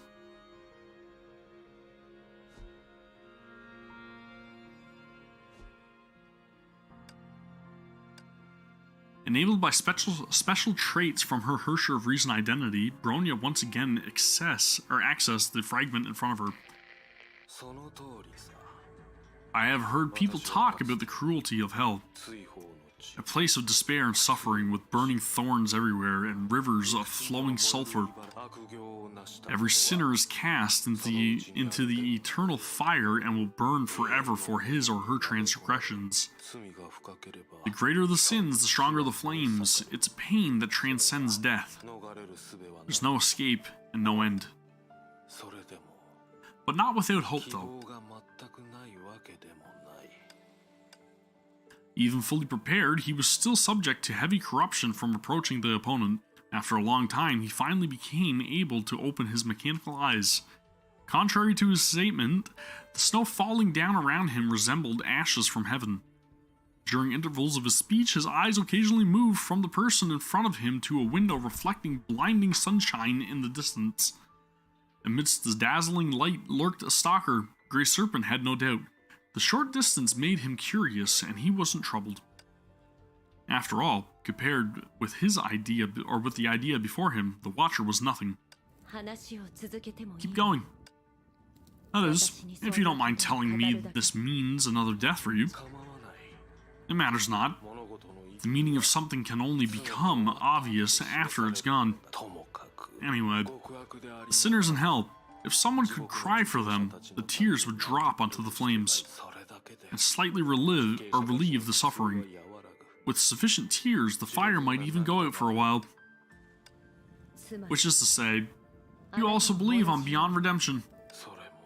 And you happen to be the kind that's unlikely to draw any sympathetic tears. You're also in a pain beyond death, but unlike the fire, you're unable to either put an end to it or diminish it. You won't talk to me like this otherwise. The woman finally left the burning fire after her trick was called out. She recovered instantly. I thought you told the story for consolation. As a visitor from the other side, since you can easily touch everything's nature, it's impossible to keep something from you. In fact, no matter the means, intensifying your despair is in my interest. Only this way, another invitation from me at the cost of another of my lives can hold a better chance. Slanting the umbrella to the side, the man reached out his hand. Join World Serpent. You will get what you're after. Truth be told, it wasn't the first time for her to receive such an invitation, so you know the answer. As for Project Stigma, I'm not interested, even if it's the reality in the future. Do me a favor and leave this place. Until now, I'm still not used to it, or still not used to seeing any life wither because of me. That's unnecessary. After being this close to you for so long, the shell is beyond repair. Just like every time before. Correct. And this is what I offer you for joining World Serpent. What you've desired the most. Death. I'm not really following you. You're not the only one with a special body. Since I can always find you, it's not a problem for me to know everything about you. Such as, you tried to end yourself dozens of times for the never-ending agony, and I had the privilege to watch over half of your suicidal performances up close. You're disgusting. For me, the end justifies the means. And you, as a thorough hollow, you've exhibited extraordinary imagination when it comes to killing yourself. You don't need air, but you plunge yourself into deep water. You don't have a concrete form, but you stab yourself with a knife. The reason I came here today is to end your fruitless endeavors and offer you real hope. For example, sorry, I'm afraid you came late. Huh? You know I can awaken stigmata inside human bodies at will. I also know you had given it up when we met for the first time. This is exactly the reason why I can say no to you. I've finally met someone who would. That's surprising. The best suited are 1 in a million, and once they disappear, it can be difficult to find another. Without any sign, Grey Serpent raised his pistol to the window he previously looked at. It wasn't until now that he realized the Watcher in the Dark was the biggest obstacle to his mission. You! The girl's consciousness was flung out of the memory fragment before pulling the trigger. Grey Serpent's body was already fully corrupted. This naturally put an end to the memory fragment that belonged to him, but aside from more puzzles, the girl got nothing. Just like Bronya, it didn't feel like she showed up in Siberia. It's more like she was born there. No wonder it's a snowfield here. And her temperament was completely different then. From her own experience, she made a vague guess but didn't dwell on it. After all, she didn't relive the past memories simply to know the opponent. Well, time for the next step. Jeez, dude.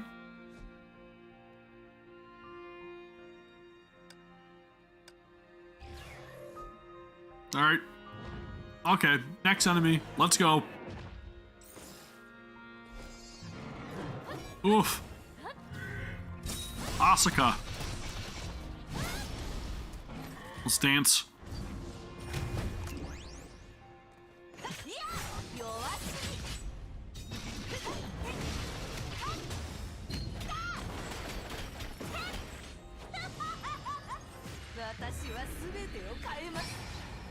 Dude, I'm so rusty when it comes to battle. So obviously rusty when it comes to battle. It is insane.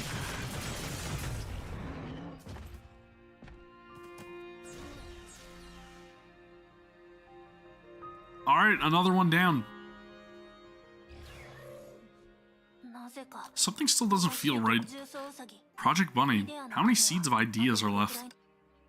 The mechanical assistant reported 16. Is that the right count? She got the same number again, and this meant just when Bronya was trying to move forward, the surroundings were planted with more information. The situation reminded her of a chess game, only the opponent took more than 10 moves in the time Bronya took 1. That's why the game is rigged. They're cheating! They're using hacks. Okay, so the amount of ideas is literally just multiplying. On the other side of the Shariak Holy Blood, the idea that enhances the influence of Honkai energy.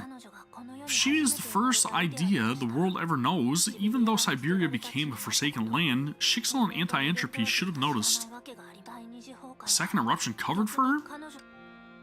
The count reported by Project Bunny exceeded 30 now. Her disadvantage was massive. But to handle the Hersher of Reason, she had exposed her own past. Well, what Bronya needs to do now is... 33 popped up as Bronya confirmed her strategy. Bronya has to learn her history and find her weaknesses for better strategies. Seed of Idea, Legend of Grey Serpent, 7,125. No! Don't! No way! I should be dead! Why? Siberia, the Forsaken Land. She, the idea named Shariak, descended again. In the deep snow, she was crying, crawling, seeking any living thing around her, but just like the first time she came to the world, everything around her became corrupted by Honkai and vanished after a brief and fruitless struggle. There has to be a way to end all this. There's no such thing that cannot be destroyed. I must try again. Of course, just as we've seen, the story ends when the one remembering dies. And yet, from Hare's perspective, Bronya was always involved.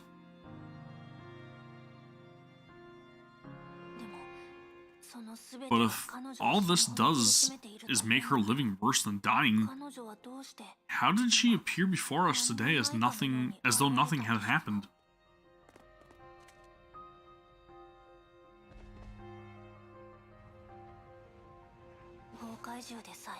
Is the Honkai energy abnormality she causes even too much for Honkai beasts to handle?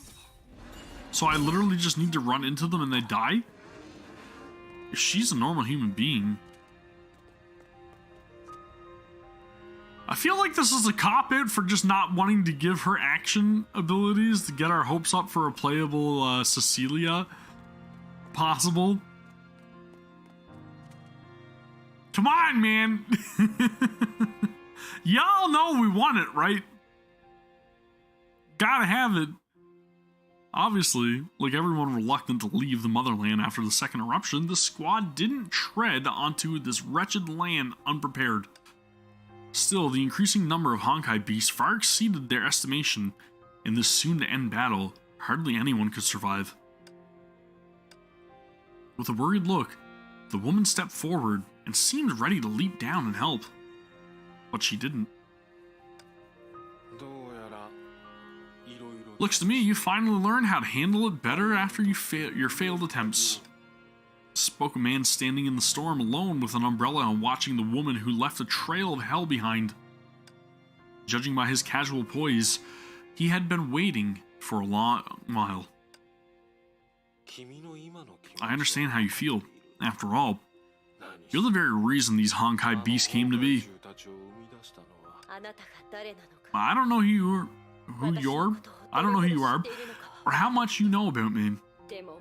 But if you value your life, step away.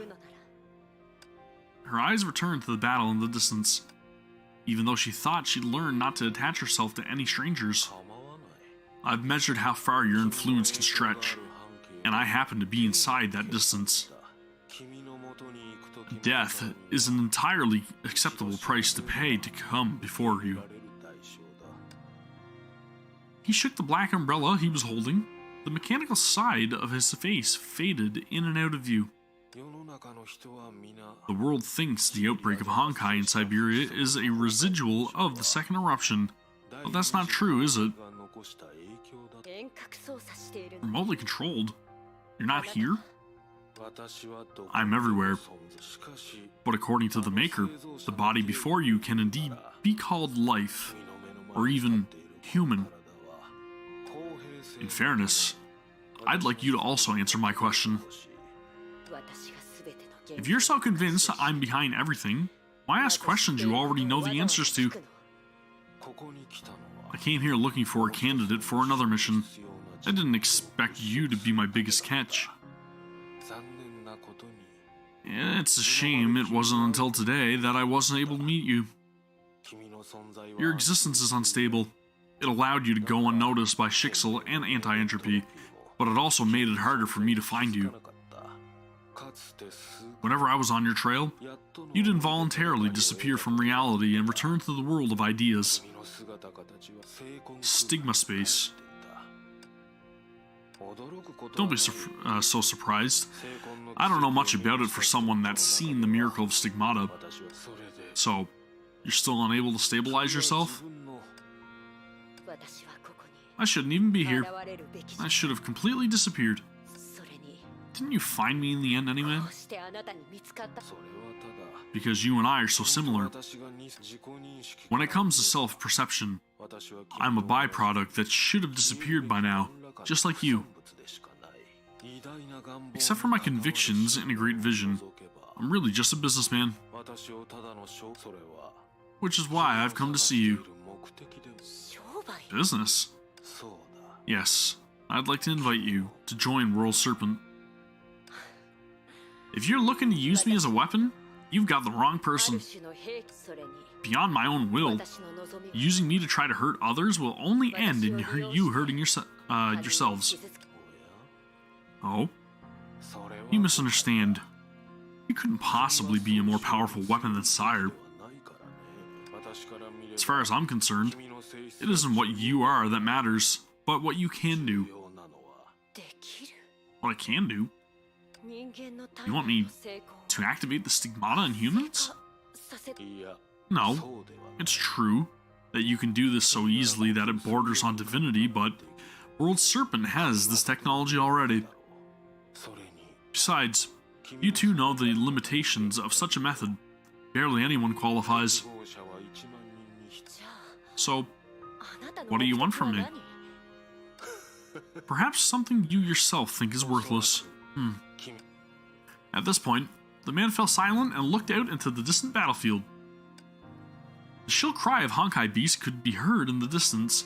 The remains of mechs littered the pale earth, waiting to be covered in snow. Seems they didn't make it. And at this moment, do you feel remorse for being unable to step in and save them?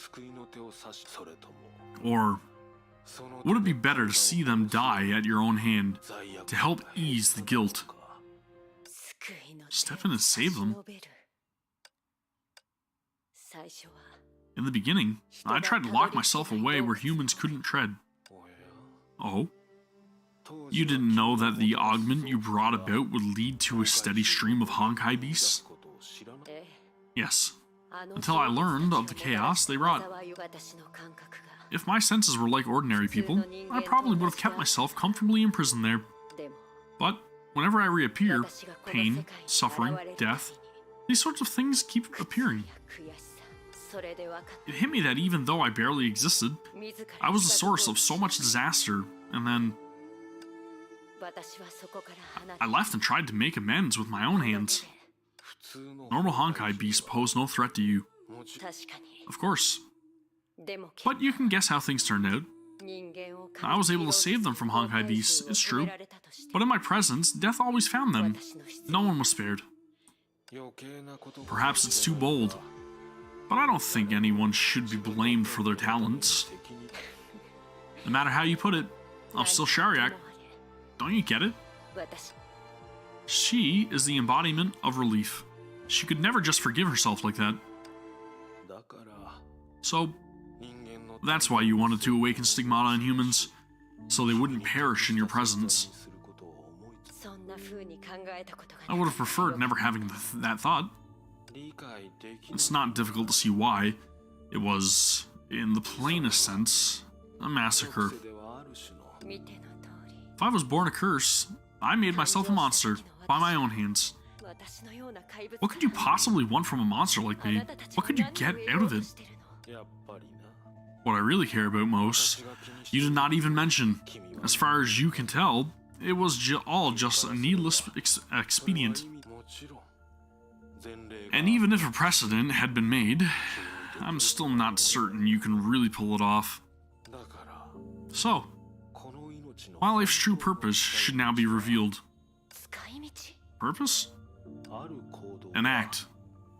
What you'll see as a way to pause people's stories, not redeeming those lives that were lost because of you. But what I see is a miraculous future. Because of your unique qualities, I'm gradually dying. So come then, do as you once had done. Transcribe my existence into pure data, preserved as an idea. After getting everything I'm after, I will show you in ways words never could. The true Project Stigma.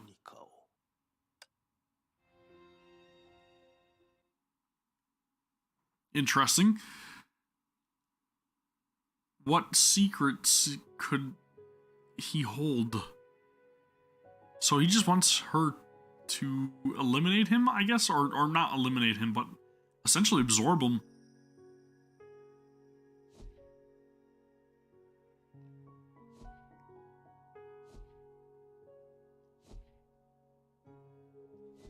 That's a lot of hairs.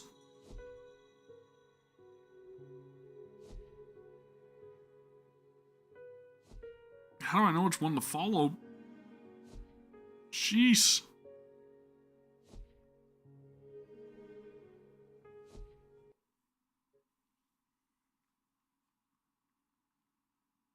I feel like I've been reading forever.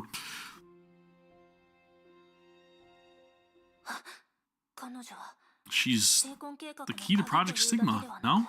Or maybe even its origin. In other words, this record, which Hare called Grey Serpent 7125, like all seed of ideas here, was once a real life. At the time of death, all or part of their experiences were preserved as data by Hare. And now, the information implantation she was about to perform on the Hersher of Reason was much the same, but simpler and more direct. With Hare's game, she is more capable than anyone else and can use Project Stigma to help herself cheat. She turned her head. It was now difficult to find any pawns that existed in her image. She naturally no longer needed Project Bunny's report. It doesn't help that she's both a player and a referee. We're out of time and chances. She must find the key to victory or surrender completely as a Hersher of Reason. Bronya, of course, wouldn't do that. But she had no way to fight back. Prometheus could do little to help her against Hare's cheating. So she'll have to change her thinking if she's after the ultimate victory. Prometheus was right about one thing. Changing the composition of her Hersher core would allow Bronya to flip the board. But beyond that, she'll need an opportunity she's never had before. Hare represents Project Stigma to an extent, and she has the other Hersher of Reason's back. Containing only 300,000 people's minds, right? But trying to encompass all humanity. Nothing had indicated a reason why Hare would be so fixated on the Hersher of Reason. From a business perspective, only a seal was needed. Oh, right. A bit suspicious, she made a guess that would have seemed strange at first glance. To help prove it, she raised up her arm and began building various weapons from thin air. Not perfect, but it'll have to do. Here, Bronya isn't able to hold her own against Project Stigma. Determined, she began putting her strategy to work. Come on, I have a real shot at turning the board. Under her control, the constructed weapons that had been spitting lethal lasers swerved towards her. It was where her body housed the Hersher core. Bronya surrenders now. What?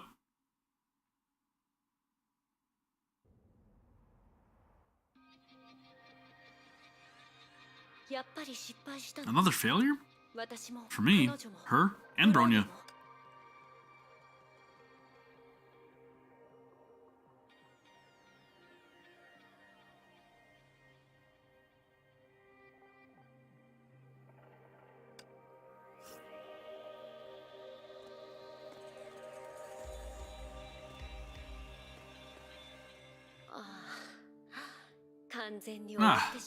It is indeed over.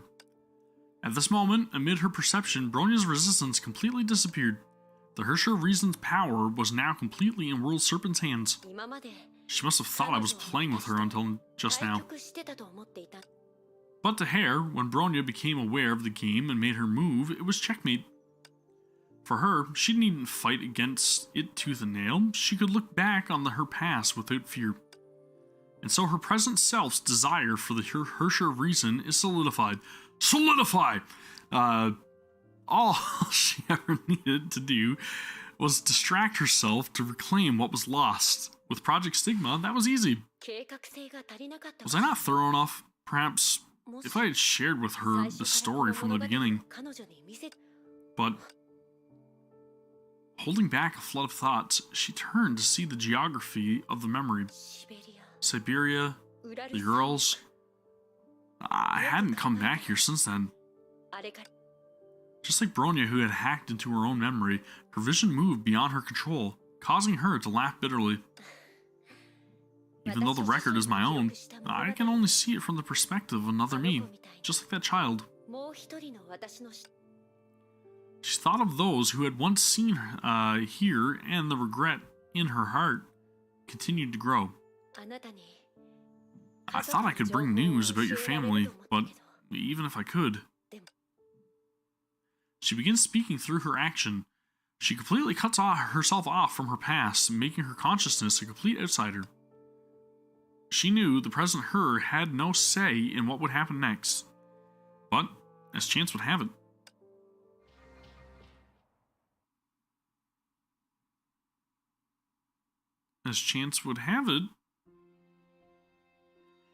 the her who existed in this past also remained silent. Another failure.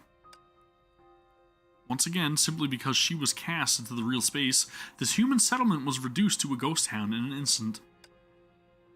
In the same way she did before, she awakened the stigma within the dying. She awakened the stigma within the dying, trying to save their lives by hatching. And everything she did was just as futile. She had become somewhat indifferent to this, not because she was used to it, but because it was nigh impossible for sanity and hope to coexist. Hope would be crushed. When the process repeated itself ceaselessly, no one could stay hopeful and sane at the same time. But I must not lose my sanity. At least, I must find a way to end everything, or myself.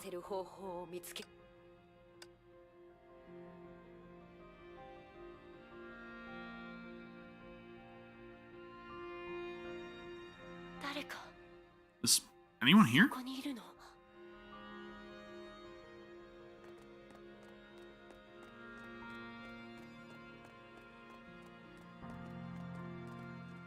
The consciousness is gone. She easily pushed the power through the heavy metal, hell yes. When the driver's stigma was awoken due to his body's constitution, it didn't seem like genetic engineering at all. The result should be the same. Though she wanted the person before her to live more than anything else, she convinced herself she didn't care. As she expected, in this dull tin can, a newly born zombie is trying to break free. I read it as fire at first. Whoops, my bad. Zombie.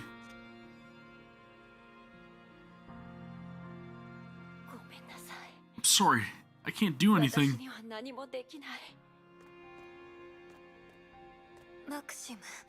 Maxim? Vlad? Is that you? Do I hear something?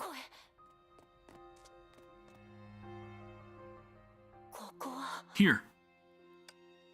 Before her was a clearly temporary dwelling. It looked like a public building, but was capable of keeping out the elements. She silently walked into the room the voice had come from, but it was too dim to see inside. Hello? Who's there? She realized for the person before her, death was already imminent. She wasn't aware there was a visitor. The name she kept repeating, perhaps it was this person who, when near death, believed they could deliver themselves from hell. So, I'm to blame. Through the darkness, she gave her strength. Maybe she could have continued struggling a bit longer, but only followed by a quick death. For a ray of hope that never shines, I disturbed the victim's peace and let them die in the maw of monsters. She recalled a legend told since ancient times. If there is a hell, I'm afraid I'll be trapped there forever after I die. When she thought about an afterlife, there was a glimmer in her eyes. In the darkness, she sensed a hatchet on the table.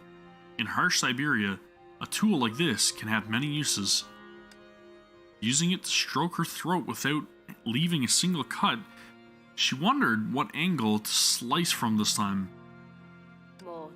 It had been tried long ago, but I cannot be killed like this. But as she awakened Stigma in others again and again, though it destroyed her, she would continue to try so long as there was hope. And it was this obsession that caused her to overlook other peculiarities. For example, why was it that until now she had never heard the screams of those that became zombies? Wait. This is what I ought to say to you. The lights violently turned on. Put the knife down, yeah? Is this Alexandra? I don't get what's going on. And I know I'm probably not the one to lecture you. I think she's, like, pregnant with Bronya. But things can only get better if you live, right? Since that time, 3 days have flown by. Sure, it might be outside my profession, but I have more medical knowledge than anyone you know. It's best not to go out there. Really? I think my health is much better after meeting you. Last month the snow was heavy and blocked the gate. We all went to clear it. I suddenly lost my breath and fainted, waking up 2 days later. She became silent, fixated on what she had said. My health is much better. She knew Alexandra's feelings weren't wrong, but her body is still very weak, despite the Honkai energy. It'd be pretty dangerous to run into those monsters I created. Though hard to believe, Alexandra did possess this quality that should only be possible in theory. There was no doubt that 3 days prior, she had given birth to the Stigma awakened. She stayed a while to see what made her exceptional, and her physical condition required looking after. From her stomach, it was clear she was not just pregnant, but only a trimester away from giving birth. So, the others really won't be coming back? Right. Monsters got them. I wasn't lying, she thought to herself. Luckily, she had seen the second eruption and didn't need much explaining. Of course, judging from her action and words, just as she didn't know much about Honkai, she knew little about anything outside her daily routine. She was clearly well protected since childhood. In this snowy field ravaged by Honkai, she was ultimately too naive. Fortunately, or perhaps unfortunately, she accepts reality readily. It's strange, but of the two that saved my life, one would only tell me his last name, and one would only tell me his first name. Could it be you know each other? Her name is Cecilia, an officer. No, I've never heard that name before. It's not that I'm unwilling to tell you my name, I've just never had a real name before. How does that work? Do other people call you Shariak? No, I am not worthy of that name, and no one is likely to use it. But it is accurate. It's really hard to understand what you're saying. She decided this was something to improve on. Anyway, what do you want to do today? Not that I like you going out on your own, but if I can go in your place, I'm happy to help. Wait a moment. Struggling to get up from bed, she groped around for something in the cupboards. There. In her hand were withered plants. It required stigmata knowledge to see they were cornflowers. They were dried flowers found in a nearby herbarium? But they were better than nothing. Can you help me find a nearby tombstone? The name on it should read Alexei. Alexei Sidovich Zaitsev? Please, place this flower by his tomb for me. A tomb. He was my husband who lost his life in that disaster. Only his hat and pistol are buried there, but I go every week to visit him. When he went abroad, he called the abandoned cemetery the most desolate. Those there had really disappeared. I don't want that to be him. Noticing her uncomprehending gaze, she continued, "Are you surprised I'm so calm? Like I said, I can't get too sad now. After all, it's hard to find medicine to keep up my lung capacity. When I can, no. We'll talk about it again. We'll talk about it again later. You understand, right?" Oh, I see. Was not expecting to see Bronya's mom. Or the graveyard.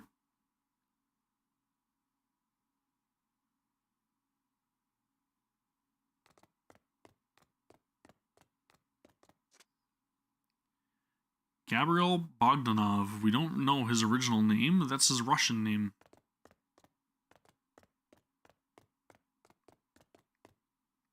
This tombstone had no name, only 3 bullet holes.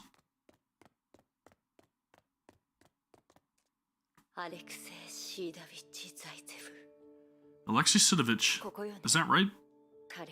Maybe he was a sinner, but he always tried to help the ones he loved. Whispering the epitaph, she pressed the flowers to the headstone.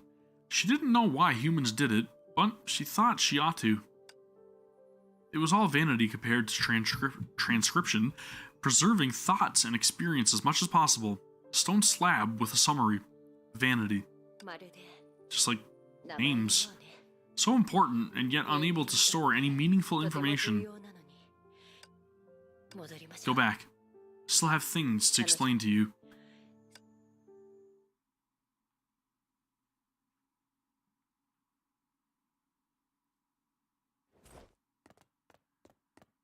This chapter seems to be very much about Misselin trying to learn humanity's reasonings and purpose and how they operate. I guess, I don't know. It's very... This is very out there. These chapters require a lot of thinking. But it seems to be just her trials and tribulations of trying to learn how humanity worked. Possibly. I don't know. I'm back. Flowers. I'll leave them there. Sorry for the trouble. Come here. I have something for you. Something for me? The answer was clear. Her leg caused the quilt to bend. Several types of plants were piled up messily nearby. Do me another favor and pick the one you like best. Is this some sort of ritual? I'll let you know after the selection. This isn't the first time this had happened. The hypocritical character came out in Alexandra. Hypocritical? Yeah, hypocritical. I don't know why I said that so weird. Reaching for them, she chose the most inconspicuous of these plants. Dried out, messy, fruitless, just as she had said about her own life. Huh. That one. Let me think. Let's go with Misselin. Do you like that name? Name? What did you say? You just picked mistletoe, and I thought about how it sounded in different languages, and Misselin sounded best. In some legends, it represents life, but in others, it connotes death. Suit you well. No, I mean, the reason you wanted me to choose a plant was to give me a name? Of course. If you didn't want me to, or if you didn't want to tell me, that's fine. But how wouldn't you? If someone's recalling spending time with you, better Misselin than the mysterious, incomprehensible Shariak raid. That's the impression I leave. But to me, names have no meaning. Don't overthink. Anyway, I've given it to you. Whether you choose to use it or not, it's up to you. Right. Actually, because of something I wanted to. A sudden ominous knock at the door kept her from saying more. Both turned to the blizzard outside. The Urals were kept inhospitable by Honkai and frost, so no life could pass. She easily guessed who was at the door. Alexandra, keep quiet. This man is very dangerous. Grey Serpent? The memories that followed looked somewhat fragmented now. They were the glimpses that Bronya caught in the match, which caused such fragmentation. I have heard people talk about the cruelty of hell. Join World Serpent. You will get what you're after. The best suited are 1 in a million, and once they disappear, it can be difficult to find another.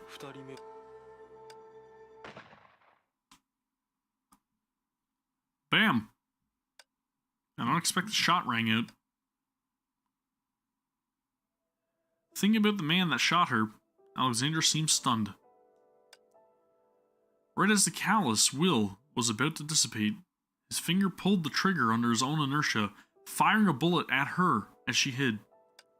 Fortunately, after standing next to the living curse for so long, the other was close to his limits in every sense of the word. The shot only left a hole in the rooftop chimney. If only it was that simple. From the moment Miss Lynn calmly walked into the bonfire and allowed the flames to consume her, everything that had just happened spun out of her imagination. Nevertheless, at this moment, what she needed was not consolation, but to say certain prepared words. Miss Lynn. Yes, I'm here.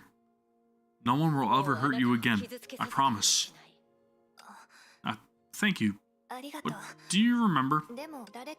I had something to tell you before there was a knock at the door. I remember. I thought, after 2 days, a group would come for us. This was actually arranged a week ago. When the payphone still barely worked. That's when I got through to Maxim. He was a friend of Alexi's, and I asked him to relocate me to a place with better conditions. Have I told you I'm going to be a mother? One's birth shouldn't be taken lightly. I don't want her to open her eyes for the first time in a desolate place. I hate leaving without saying goodbye, so I wanted to give you a name. I hope, when I recall this fortuitous encounter, I can call you by your own name in my heart. Ah, I see. This mother-to-be had a life of her own. If Miss Lynn stayed here, anyone who attempted to help Alexandra would be cursed to death. And if that happened, she would be unable to maintain any normal relationship with Alexandra. Maxim? He should be a reliable person. Yes. He's my husband's close friend, and, to be honest, he might be much more decent than Alexei. But, as luck would have it, before he and his subordinates get here, I met you. It's alright. I don't know what you did to the others, but I know you've been genuinely nice to me for the past few days. Just like Alexei, I suppose you two are bad people to others. To what degree have you guessed? She did not ask, but the other was already aware. Although the others have all, I made it alive, thanks to you, right? So, Miss Lynn, can you tell me who you are? I want you to tell me. She found it amusing that the others called her name yet knew nothing about her. Did other humans interact the same way?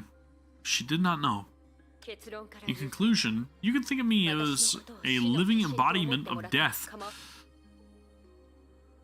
Or badass. She began explaining her history in the simplest terms she could manage, and once again she loathed the accuracy of her memory. She loathed the conclusion that the recollections would lead to. In the end... No, take it easy. An unbearable silence. No one had or now, one had little idea, and the other was in great pain. The minutes dragged by, and she finally spoke. I'm sorry, Alexandra. The child you expected could never have been born. Or couldn't have never been born. What? For that child, I gave you too much power. Is it the stigma? It gave me a second life. But what does this have to do with my child? Because what I gave you is merely an extension of myself. In other words, the mysterious power that saved you should be attacking the child in your womb constantly through your blood. I'm sorry, I didn't mean to keep it from you. I've never seen a being like you, and some details were confirmed in the past few days. I don't even know. As knowledgeable as she was, the Stigma crystal could not defend herself. This death-like existence was waiting for a scolding like a schoolgirl. As she saw it, once the other figured out the whole story, she would not let her go easily. But how could she assume this responsibility when she could not take her own life? Based on your knowledge, is there any way to remedy it? I owe you my life, that's for certain. Therefore, the most important thing to us is to find a solution together, right? A solution? It's alright. Even if I become the price this child must pay to live, I'm fine with it. No, that's not worth it. For a being like her, it was obviously more important to permanently preserve the past, not the uncertain future. I must retain this, even if there's no future in it. Whose life mattered more? An embryo whose mind was stranded in chaos, or a tangible being that had left laughter and stories in the world? Even humans themselves, whose perspectives naturally differed from this outlier, were often torn apart by this question. But worth? No. Is this something that can be measured by worthiness? Her mind was far purer than a so-called form. After trying to calm down, tears uncontrollably flowed down her face, and emotional stinging words came pouring out. Must I take away her future just to avoid my fate? I thought you were a poor soul who was cursed by an unjust fate. But you're not really sorry. You still think you're a god. Who are you to decide my fate or the fate? Ah, my god. Who are you to decide the fate of any life? You. No. I'm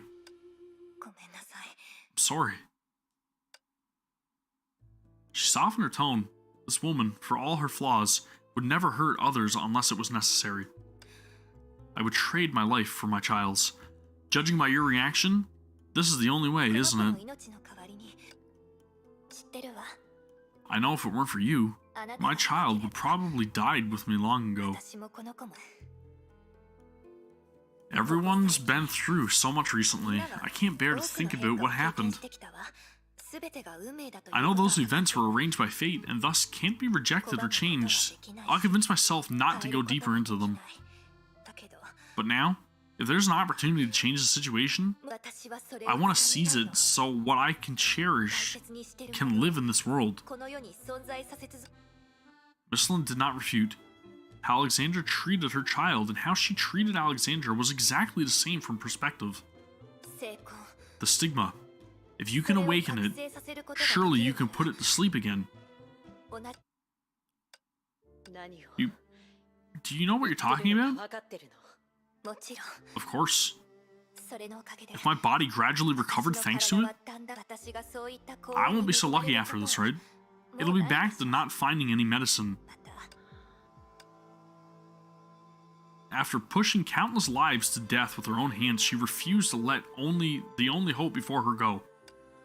For her, for Michelin, it was driftwood for the drowning. She could not allow the other to take the path to death, even though she had bestowed death upon countless people.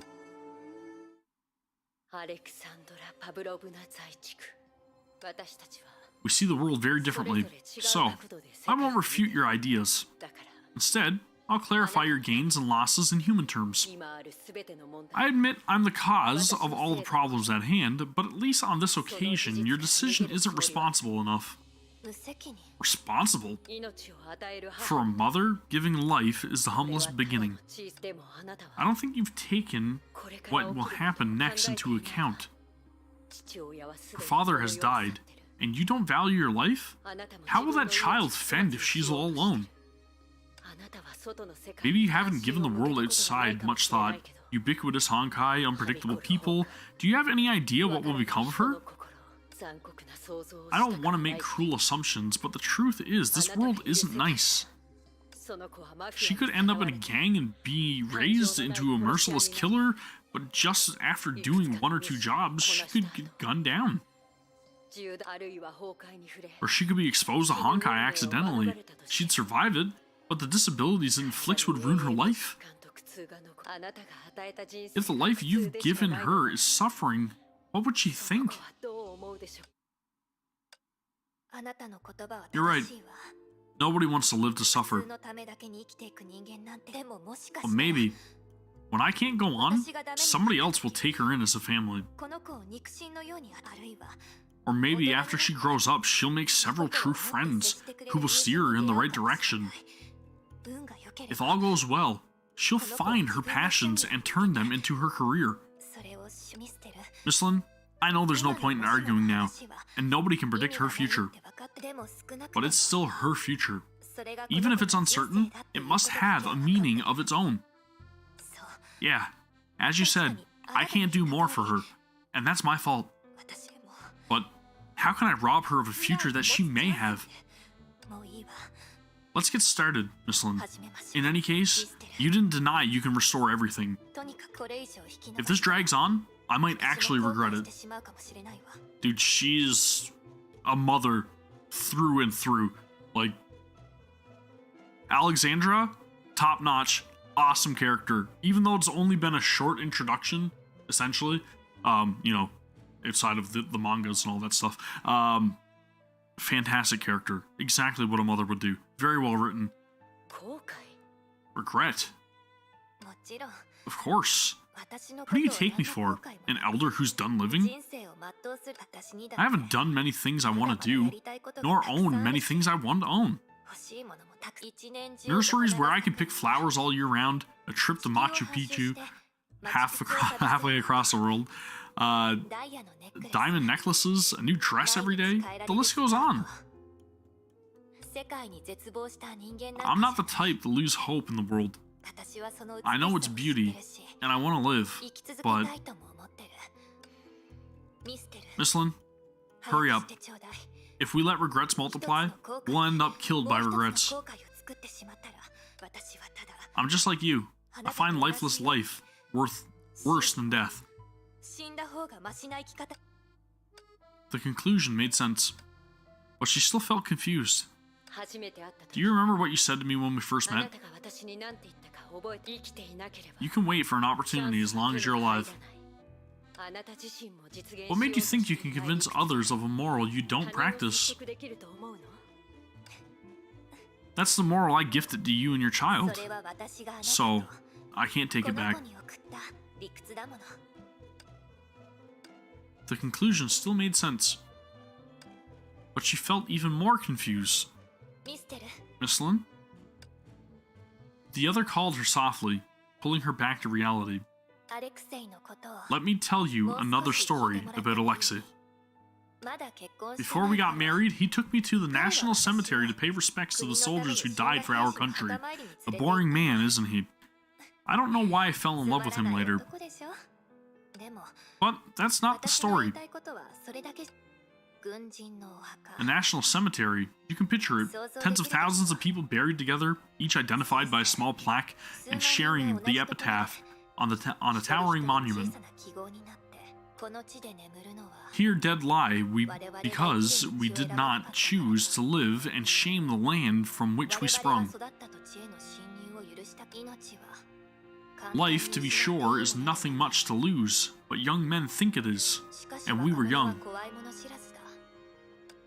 Miss Lynn understood what the words meant. The life and death of a person are ultimately decided by their impulse. Life could not find its meaning, as with the lives stripped of everything by her. Yet that was exactly why she believed all the more that disregarding life and death was nothing more than a foolish waste. Alexandra, perhaps saying this will remind you of things and incur more of your blame. But you should know it's a miracle that you survived. Your life bears an extraordinary weight. Ordinary? Don't say that. Life is unique and precious to everyone.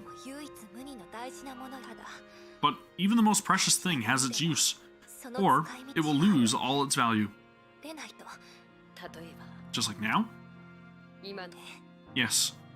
Human life is passing by the second. Whether it's for something more precious or nothing in particular, we're squandering it, aren't we? Stigma Crystal had nothing else to say, for persuading the other was impossible. Forced to push others to death, actively pushing others to death, surrendering to death by transcribing the dead, watching others die willingly. Step by step, she came to where she is today. If she was a selfish human being, if she was not a conceptual existence, but there are only hypotheticals? Hypotheticals. If that's the case, I wouldn't have been bothered from the start. Even if she was cursed and demonized, Sharia could not refuse a request for goodness. She reached out. The stigma she personally awakened, the only hope she saw in hell, gradually lost its shine and became a silent genetic redundancy. How she wished her hand would be shaking like a commoner's now. Killing those who were unrelated to her, killing those who would have died because of her, and now she must send the one who was born because of her off on a journey with death a near certainty. She longed to express her discontent in a form other than the concept. It's over. Nothing seemed to change. The effects the stigma had on you won't go away in an instant. I'm sorry. I must leave before Maxim comes to pick you up. Otherwise, no matter how many people he brings, they'll all die together because of me. Regarding the monsters inside, I'll do my best to repel them. As for the rest, thank you. I just took away your nearly endless remaining years. But you saved the future, Miss Lynn. Please don't show that expression. I hope more than anything that when you recall what you did today, you'll be proud of yourself. You stand on the opposite side of life, but that is not your intention. At the very least, you respect life like a real human being. I still can't understand. But I won't object. Before we say goodbye, let's discuss another matter. Sure. Venice is no more. The best Greek islands have drowned in acceleration, but it's the having, not the keeping, that is the treasure. After burying Alexi's pistol with Cecilia, I found this poem and wanted to use it as my epitaph. But then again, not many people will remember me, so it won't make me look any better, or look better or anything. But I have a new idea. Want to hear? Sure. Go ahead.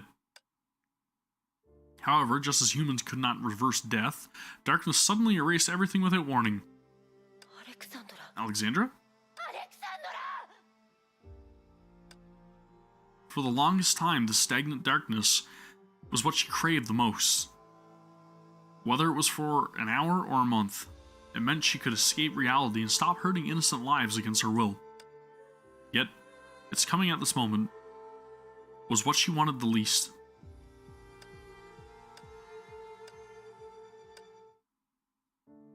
Three months later, the imaginary disturbances once again released her into reality.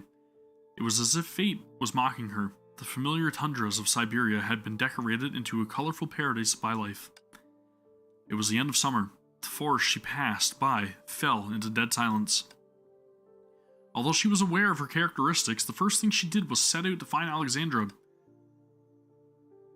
It was also at this time that the mysterious disasters plaguing Siberia became known. For the first time, she tried to leave her footprints in every corner of the Ural region. A lucky few had survived meeting her, but they were mostly traumatized both physically and mentally to the point that they could not live normally. They lived the rest of their lives in derangement and kept uttering the name Baba Yaga. But even after paying such a price, their efforts did not pay off. Not long after, on the Arctic coast, on the outskirts of Tixi, was the sacrificial ground of a world serpent branch. The dark corridor meandered on. Since it was built, no one had ever come in uninvited. Until today. Huh? I didn't expect you to come see me. Or rather, leave the Ural Mountains. You returned to the Stigma space for too long a time in May. So, did you find a way to avoid me, or... No wonder you didn't hesitate to raise your gun. I saw more than one awakened around here, though they're all children. I said I'm a businessman. I trade one thing for another. I know. That's why I came. Oh? How may I help? I can accept your offer to join your organization.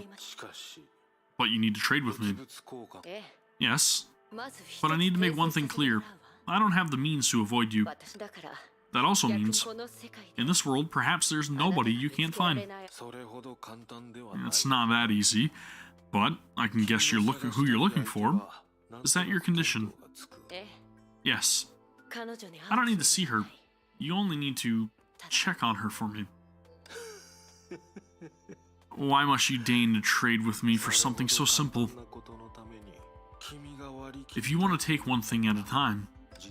To be honest, for World Serpent, even if the other cluster treats us 10 times worse than you, you're still not our only option. So this trade isn't very fair. In that case, goodbye. Please wait. When will you let others finish first? Although I find it an unfair trade, I'd gladly help as a friend. Help? Yes. More than you joining World Serpent and becoming our colleague, I want you to owe me.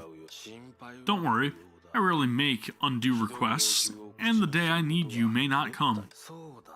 Please think of it as a request to hatch something. You'll be good at it. It's a deal. Swell.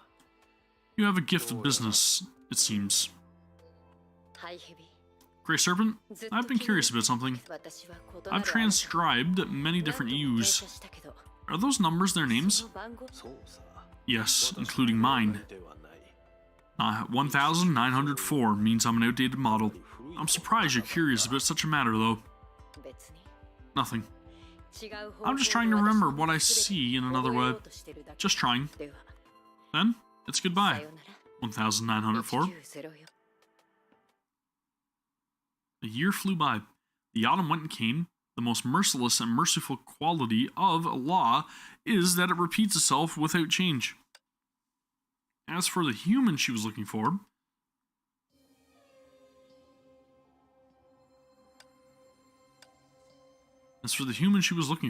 all she saw was a cold tombstone. Aside from a full name, there was not even an epitaph on it. The only thing that soothed her was a white bouquet on the grave. It was clearly not from Grey Serpent. She wanted to write something for her on the stele. But no matter how hard she tried, she could not articulate her emotions. She finally realized they had only known each other for a little over 3 days. It's been 3 hours. Maybe you should say something. It's windy here, and my umbrella isn't as durable as you'd imagine. It mostly serves to accentuate my disposition. Is this the person you found for me? She did not elaborate, but anyone could tell whom she was unhappy with. I tried my best. She died before you proposed that trade. That's why it took me so long. It's easy to find someone, because to live is to err. But graves are different, as it concludes everything. This is not concluded. Ah, I get it. That child, right? She isn't buried here. Relax. I always see my job through. I've inquired about her whereabouts. It's said that on the day she was born, her mother cried alone for the entire afternoon, seemingly grieving for many people. She values promises. Good, you finally spoke. So, do you want that child to appear before us or disappear into the crowds?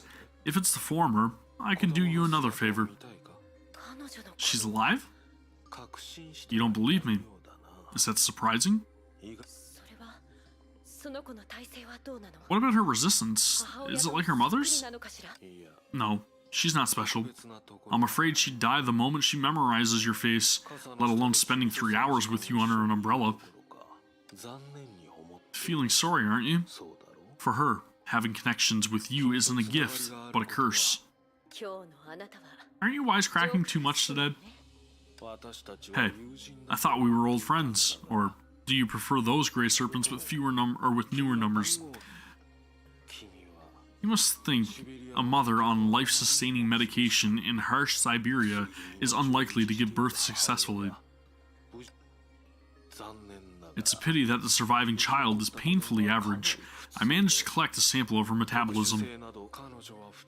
Even an experimental dose of Honkai energy could leave her with lifelong disability, unless... Forget it. It's not worth mentioning.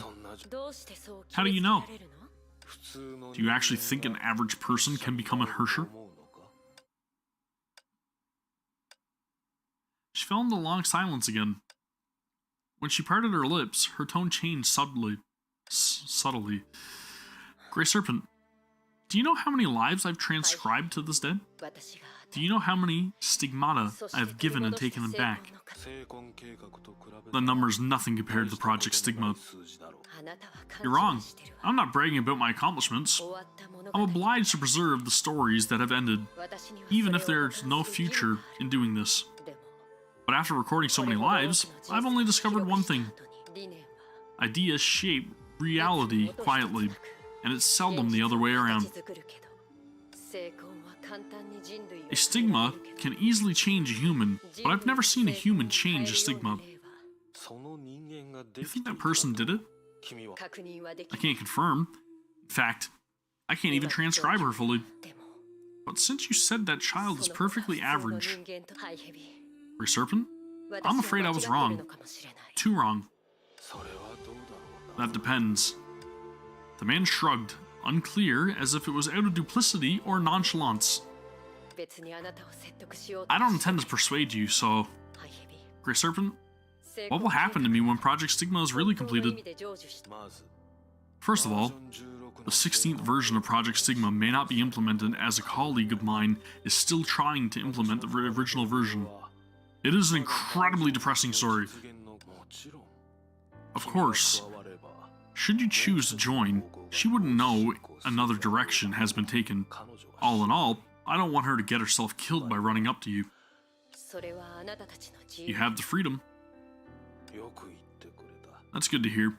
By the way, your code name in the organization was given by the same colleague. Hair. I suppose it's coincidental.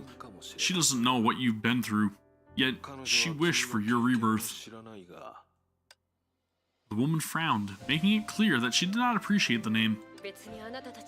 I won't hinder your system, but I will only use the name Miscellan. And you haven't answered my first question. The answer is what she wished for you.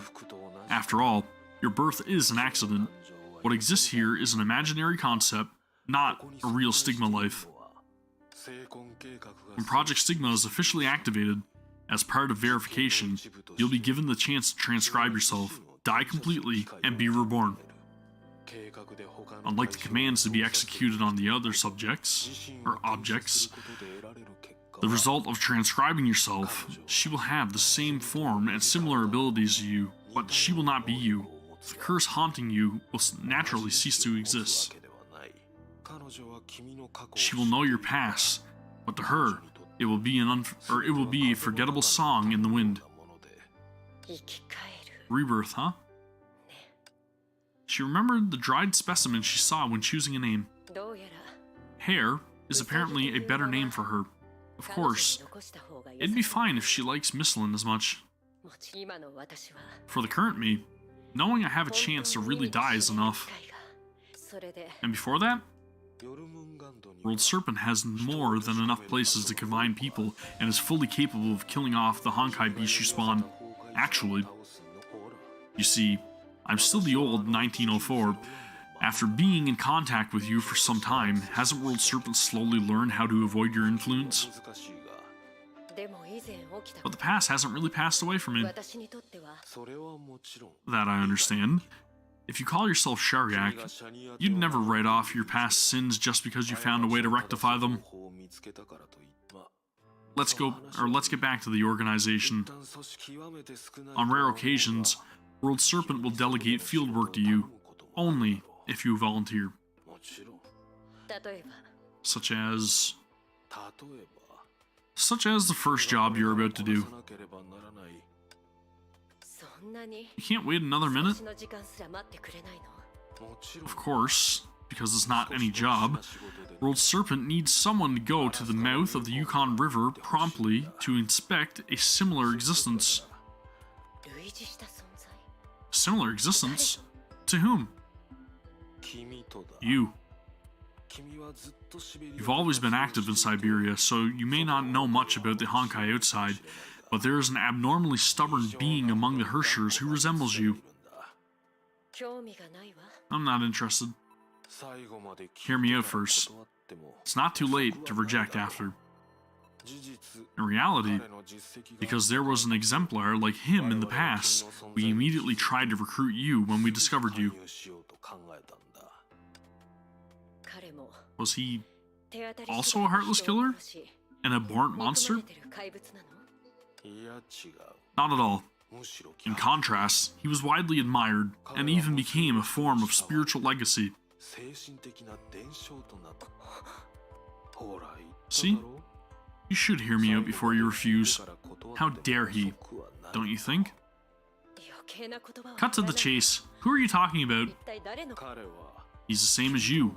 He has a human's name, but most of the time, people call him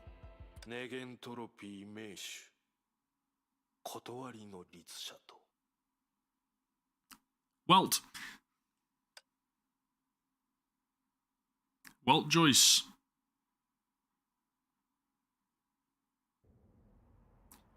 Damn, the story's good. The past ended abruptly, yet to the person watching all this, it is an unexpected halt. Looking around, this was still the place where she had unraveled her mind. But as someone long familiar with this part of history, she knew that there was still some codas. Codas? There were some codas and interludes before the true end of the story. The memory space has been broken from within because of the Herrscher of the Void. No, it's not. Like a response to her words, the Herrscher core forcibly fused by the power of Project Stigma flashed a ray of crimson light, yet... Huh? I see. This is truly a bold attempt. Hair raised her head, and where her eyes stopped, the fracture in the imaginary space slowly extended.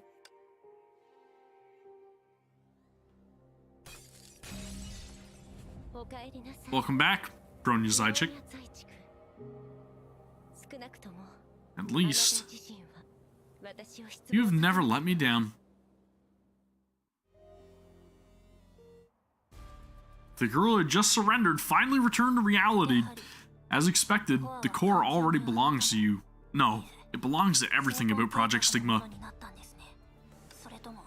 And you're deliberately emphasizing the differences between the Herrscher of Reason and me. That's right. I'm complimenting you personally, not the Herrscher of Reason. Furthermore, you no longer have to take on that identity now, right?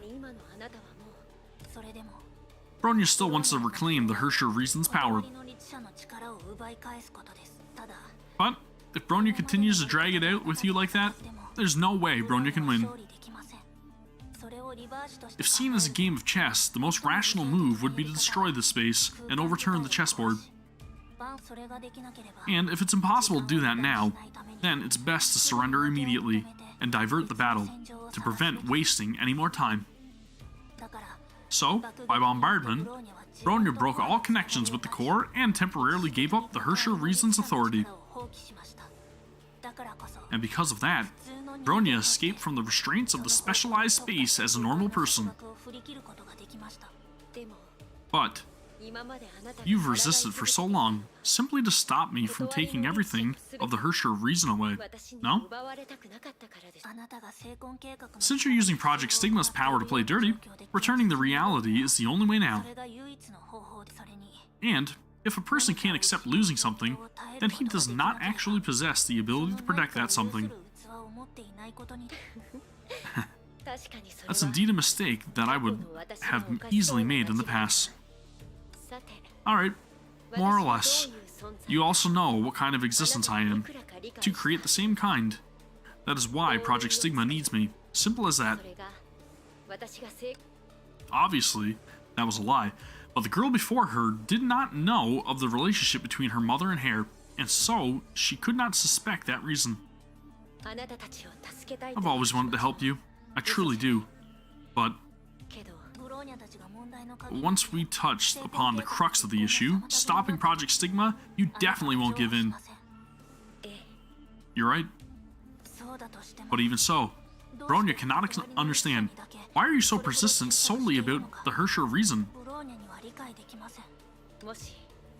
What if I said it was out of envy? The very first Herrscher Reason, Welt Joyce, his existence was similar to mine, but he received boundless admiration and even became a form of spiritual legacy. Completely different from how I was in the past. I detest that curse that had plagued me since birth. I want to know how my kind has liberated himself from an agony beyond death. How he repaired his wings in hell and soared again. Do you know? Know now? Yes, I do. And because I do, I feel disappointed. It may sound inappropriate, but that's truly how I feel at the moment. The Herrscher Reason is nothing more than this. Do not misunderstand.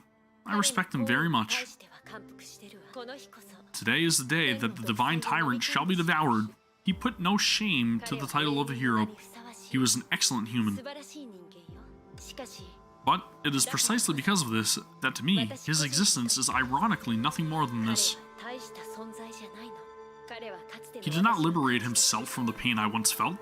The only difference between us was that he was bestowed with a gift upon birth, not a curse. What's truly important are the decisions he made. Not the appearance he took in this world. Of course I understand that, but that's not the answer I want. To you, how many of my decisions could have been seen as mistakes? And in the end, how did they turn out? Although this may sound arrogant, but what I meant was, I am the same type of existence as the finality you all know of. He truly wanted to embrace humanity, yet became an undefiable finality for the world. You've witnessed the calamity I caused, since the past me is already sinful in the world's eyes. Then to stop finality, Project Stigma is the only correct answer.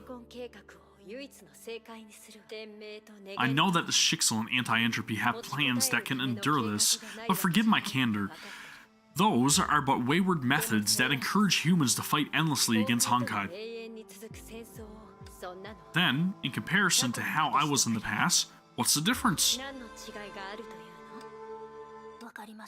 Bronya understands now. If you want to reverse Project Stigma before Kevin, you'll have to go through me. If you see this as a stage-clear game, by difficulty, that is true.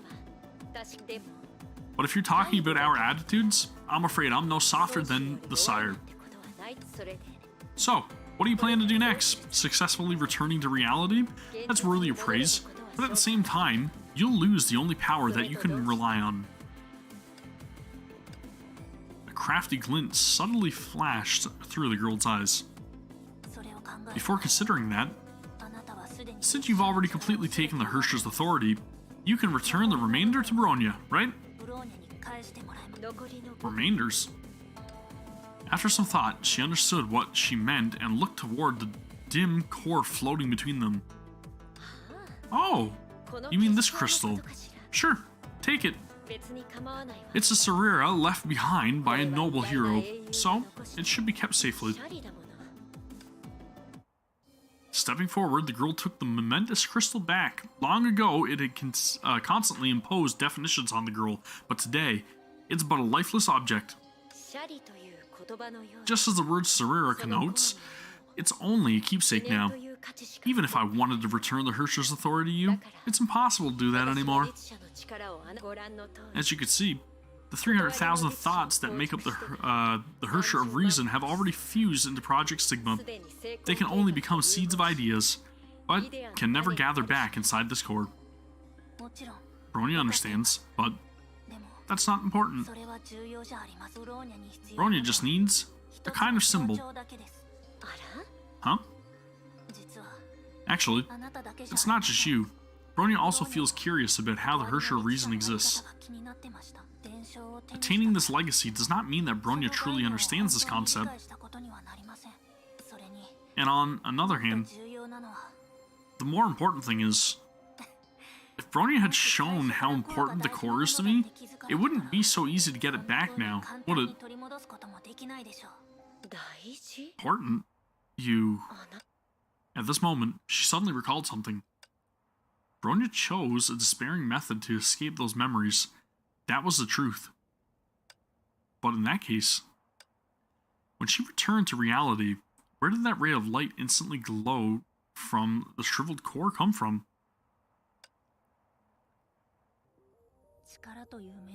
Bronya admits... Okay. Okay. Okay. Let's go, dude.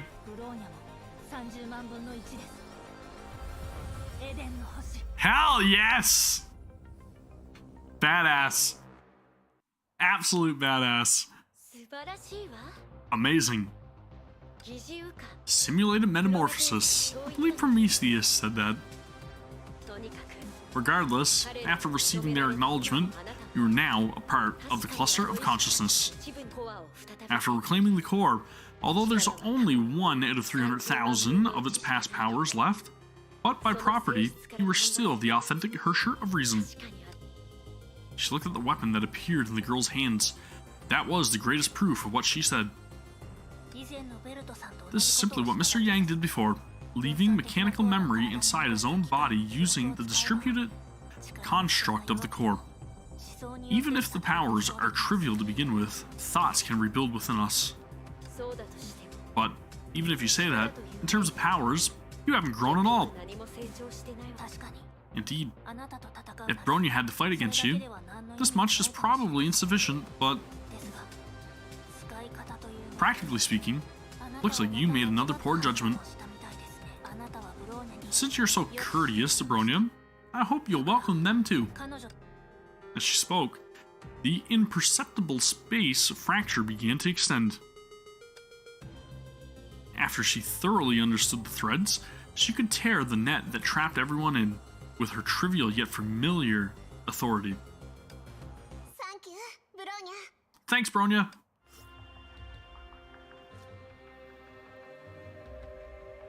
Ah, shit. Oh, it's go time. It is go time, dude. So, up until now, you've been tricking me.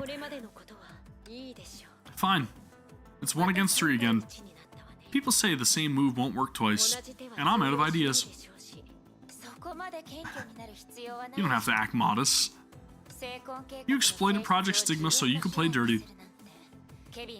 I believe our only chance in winning was is to crush you while Kevin is sealed.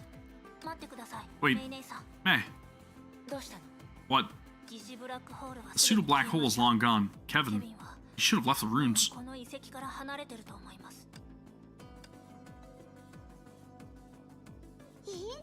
Fuhua. Fuhua and the Hersher of Sentience have been in a black hole for too long. They're still recovering. Kiana? May? Can you please go look after Fuhua? Bronya can take care of the battle here, and this is extremely important. Bronya, even if Kevin won't show up, now's not the time to act on your own emotions. Bronya can assure you that she just found the sure win strategy. But the prerequisite is Bronya must fight alone. Oh?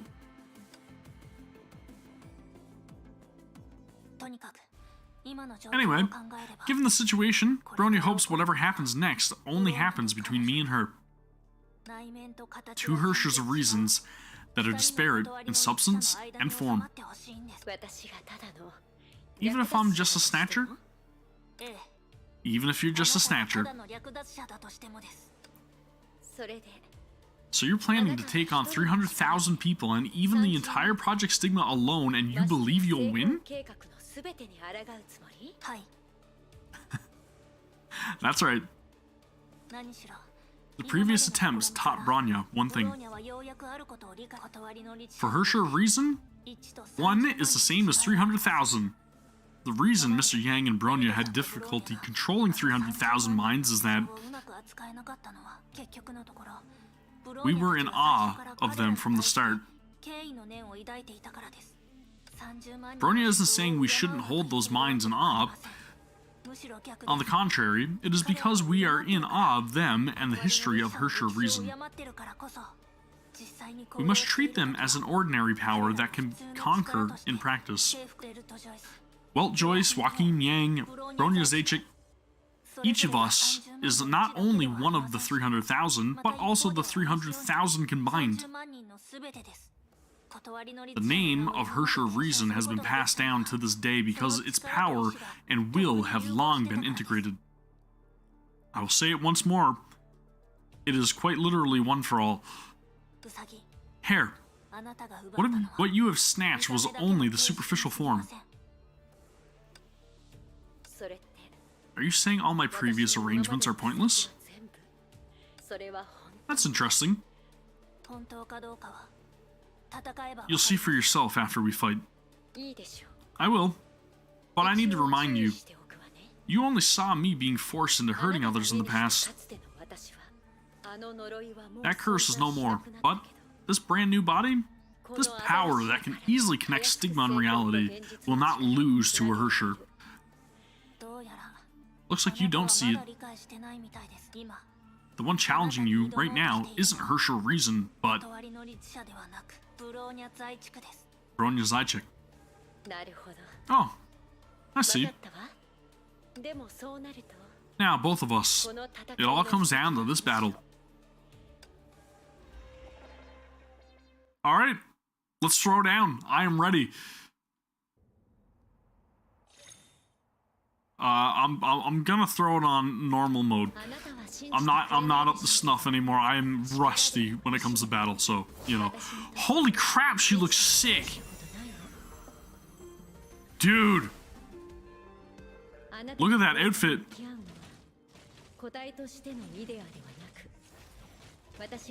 All contained in a definition? Okay. No!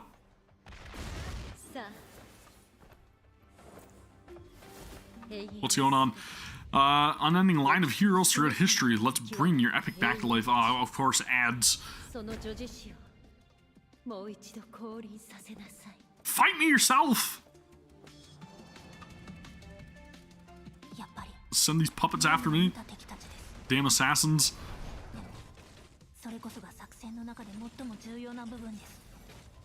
Oof.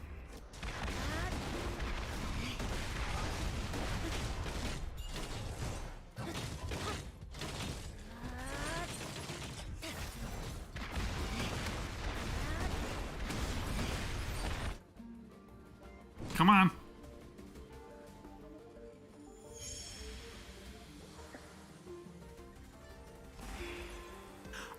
Oh, it recharges my health and a little bit of my SP. Cool, man. Well, that's not bad. It's kind of a freebie, right?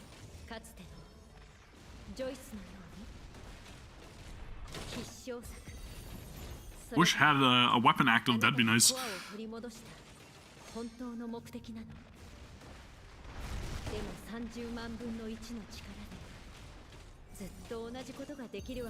No! Oof.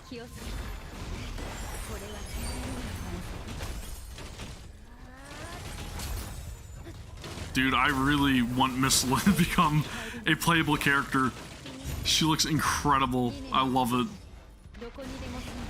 I feel like if I pop this burst right now, it's probably going to be a waste, but oh well, we'll go for it.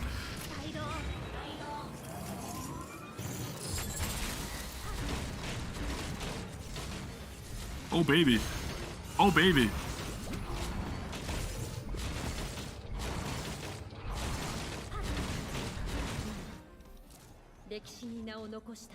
Another ad, I'm guessing. What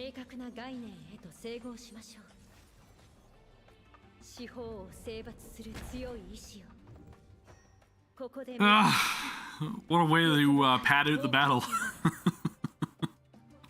Making me fight these useless assassins. What is going on? What is going on? True form?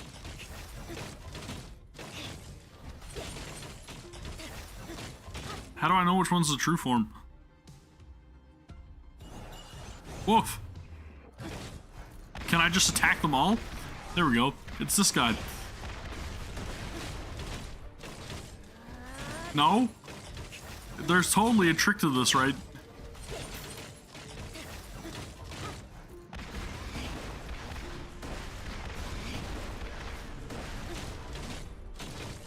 Maybe it's the way that they're holding their swords.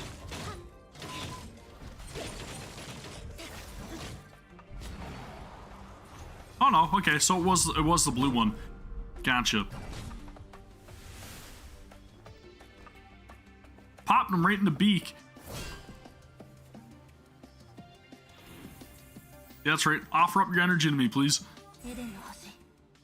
Oh, baby. Oh, cool, I got my weapon active. That's what I'm talking about.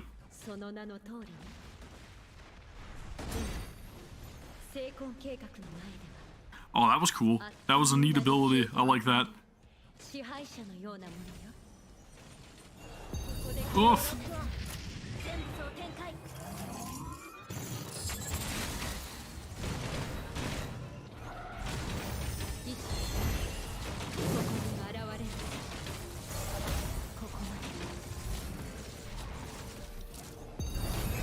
Oh wow, okay, so that dissipates really quickly. Barriers seem different. Freaking hell do I do? Oh, it's this one. This one's crackable. Gotcha.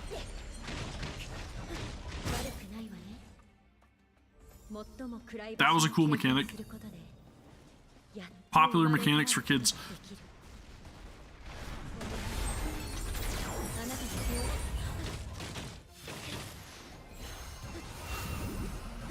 Oof.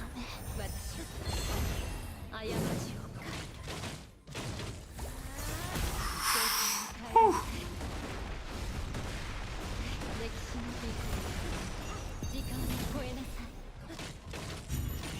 It's so hard to like get the full combo off because she always interrupts.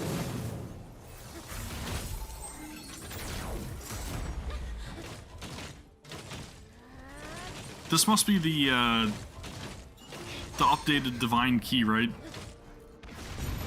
Because I don't have this weapon for my Herrscher reason, and the weapon active is significantly better.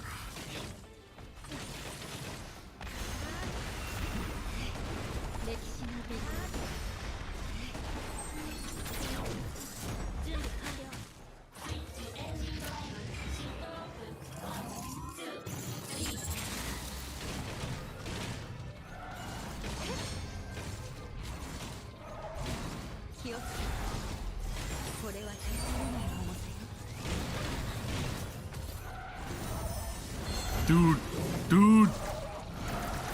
Oh, that's how you do it. You hold it down. Okay. I was wondering what the hell was going on. Like, why am I doing like a bunch of these friggin' power slides? The next gift.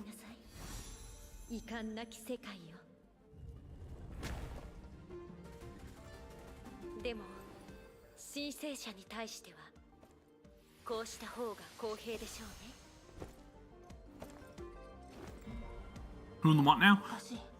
今までのイデアと比べるとあまりにも普通です。いえ。Wait, what is going on? Why can't I hurt it? ブローニャの行動を予測できるんですね。どうやら。I've got to wait for an opening?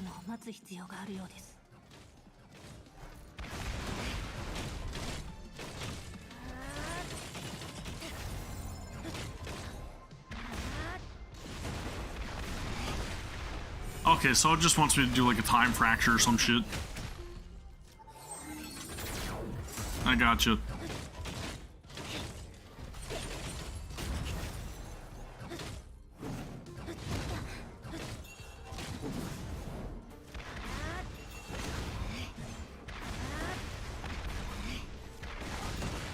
Oof. Dude, this is brutal.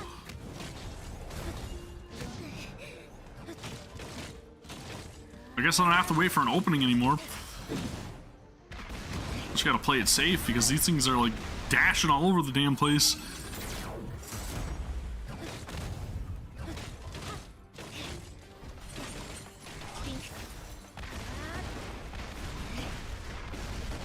Not using the ult because I want it ready for missiling.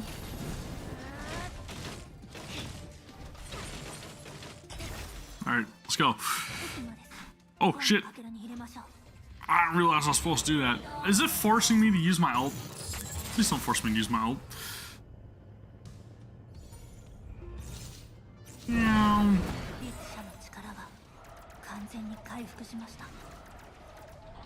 戦いに関しては確かにあなたはいい作詞だ。でも英雄王者数千万人の意志は長い歴史の川にとってはどれも小さいものだ。 This is freaking sick. これは成婚計画が保管した全ての人生。見届けなさい。Uh-oh. 無法の万民を。防御体制。ウサギは何かを準備しているはずです。邪魔してくるイデアの種を早く突破しないと。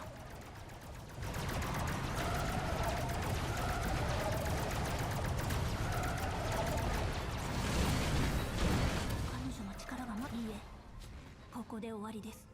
夜ムンガンドの。Dude, these scenes are so damn epic. Holy shit.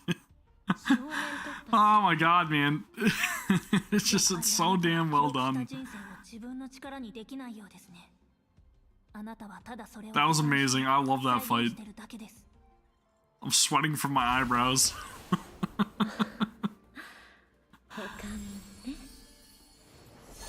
Dude, she looks so good, man. This is epic.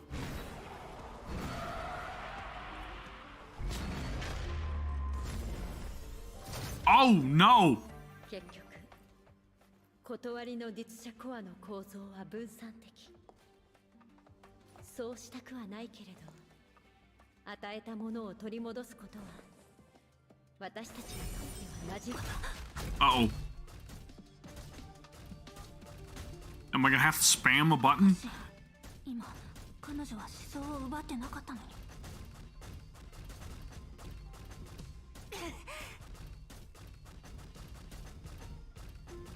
Dude, she is struggling. 彼女は30万の偽物の思想でコアの上限を欺いたんですか？そうね。確かにこの戦いであなたは私の隙を見つけ出した。でも簡単に挽回できるような隙なら反撃の鍵にしかならないわ。結局この戦いの鍵はミステルとブローニャにあるの。Oh man, she is gonna smite me. 断りの律者の歴史と栄誉なんて話す価値もない。それとこれとは別です。最高の証拠はあなた自身なんです。もちろん私は私自身の限界を理解してるけど、今までの断りの律者たちも同じでしょ。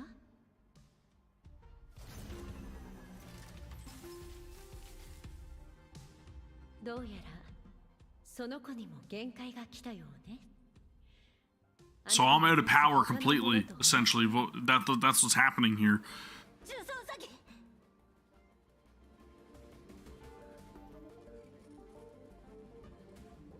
その子のことは見逃しましょう。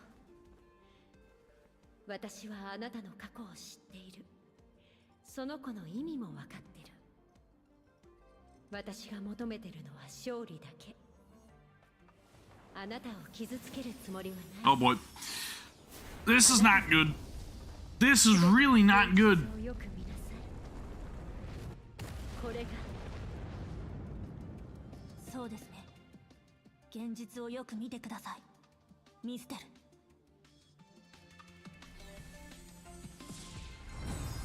Oh shit! Oh my god. Full on transformation animation. Going full Sailor Moon here. Oh crap, dude. Hell yes! Oh my god, she looks so sick. The winner has been decided. An unorthodox armor was reflected in Hare's eyes, a type of power that belonged to the future. To understand and materialize, the Hersher of Reason used to utilize this authority frequently, but it could not achieve the complexity before her eyes. Just like the past Celine, this wasn't a power that could be fully understood by the user alone. But this time, the girl was not overwhelmed. She felt joy. What kind of power could rival all lives recorded along the land you had traveled? Metamorphosis. She knew the answer, but it was the first time she had witnessed it herself. She felt that her past, regretful self had gotten the answer now. Not only can humans change Stigma, they can even change Hershers. And this brand new power naturally represented another thing. I will retain their past, even if it will cause them to lose their future. This was an answer that someone had given before. I want to give them a future, even if they will not have a past to remember. This was an answer that someone had given before. I want them to broaden their future, even if it means sacrificing my present. This was an answer that someone had given before. But these answers that chose the lesser of two evils were not the ones that gave Bronya help just now. They came from a past that was interpreted after death, and cannot win against the present. If a person can't accept losing something, then he does not actually possess the ability to protect that something. This was something Bronya had once said. In that instant, she recalled Joyce's final goal, and also Joachim's starting point. This finally made her realize that legacy was something that validated an existence through disappearance. The past is but a storage, in the end, a mirror. Only the future can win against the present. The 300,000 thoughts that belonged to the Hersher of Reason were only remnants of history. They could not resolve all unknown problems. When we expand time and space, this logic was incredibly obvious. Willing isolationists could not understand the changes of the Industrial Revolution. Brave Zulu warriors could not win against the merciless fire of machine guns. When civilization stalls at a certain point in time, it will lose its ability to win against the future, and to the Hersher of Reason. If those 300,000 thoughts were not consumed, if the metamorphosis was not complete, this authority would not be a power that can fight against Project Stigma and God's Atom. In the swaying grass, a senior she greatly admired, the beginning of this legacy appeared before the girl's eyes. In the past, that was an existence that she and Joachim knew they could not catch up to, but still insisted on getting close to. Now, they finally fought side by side. But as those 300,000 thoughts were consumed by the metamorphosized core, this was also the last image that the other had left in the world. I'm sorry. To achieve tomorrow, Bronya had subversed the past that you've left behind. But Bronya does not have any regrets as the Herrscher of Reason. After all, the only inevitable truth about humanity is that humanity's truth will change inevitably. As usual, the other party remained silent, but this time, he smiled far more than he did in the past. Goodbye, Well Joyce. Bronya is very honored to be able to carry your legacy. The Herrscher of Reason has never been a simple part of history. Starting as one of 300,000, everything about it is reborn in the present. Victorious over all from the past. Hell yes! My good god! This is incredible. The Herrscher of Truth. She looks so sick in this form. Having responded to her comrades' concerns, Bronya looked towards Hare again. The defeated was exhausted, but not discouraged. Did you do this deliberately? Oh, what do you mean? Bronya did not answer her immediately, but felt her own Herrscher core. Compared to her companions, this metamorphosis of hers was so successful that it seemed miraculous. One must crawl through the darkness before being born. Just like the foolproof strategy that Bronya had thought of before the battle. You also completed your objective, right? Oh, you still remember what I said whimsically. It sticks well, doesn't it? Bronya was simply giving an example. Like the meaning behind this phrase, even though you're an enemy, you've also been giving Bronya the right guidance, deliberate or not. And it built up to our present situation. Don't flatter yourself. Build a situation where I lose painfully? I'm not who I am from more than a decade ago. I don't have such weird interests. Alright, do you not know about this yet? I'm the second generation Hare created by Project Stigma. Strictly speaking, I'm not the pitiful and detestable existence that you saw in your memories. But speaking of which, I'm actually a little curious. How did humans manage to do something similar? Do you mean condensing the Herrscher of Reason's core again? You've long received acknowledgement from those 300,000 thoughts. It's not strange for you to be able to do that. What I really mean is, you did not erase any remaining fragments of consciousness left in that core. That's not an authority of the Herrscher of Reason. You did not go so far to achieve this either. Did you remember all 300,000 thoughts with your own will instead of through the core? Or the Herrscher of Reason's core sent your will and automatically did it for you? From Bronya's own experience, I'm afraid the latter is closer to the truth. Frankly speaking, Bronya didn't consider so much back then.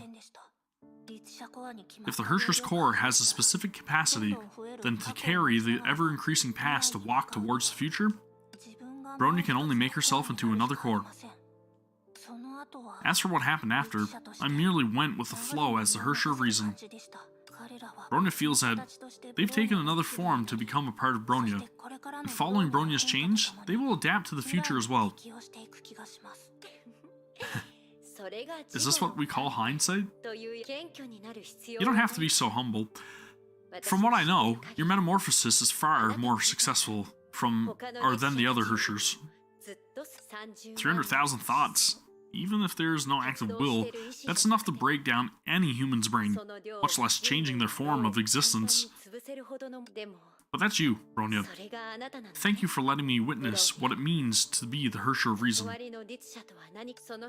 Although this victory may seem like a coincidence, you're an indispensable part of it, and made it absolute. Alright, just as I had said before, if you see this as a stage clear game, all of you have definitely cleared my stage. Let me make it clear. I don't have the power to reverse Project Stigma, neither does my sire, but at this point, I'm too ashamed to stop you anymore. That's right. Be ashamed. Fuhua is back up on her feet, that is good. Thankfully.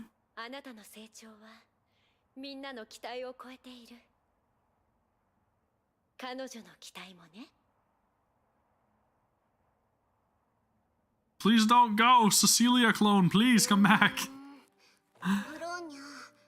Bronya? What was that just now?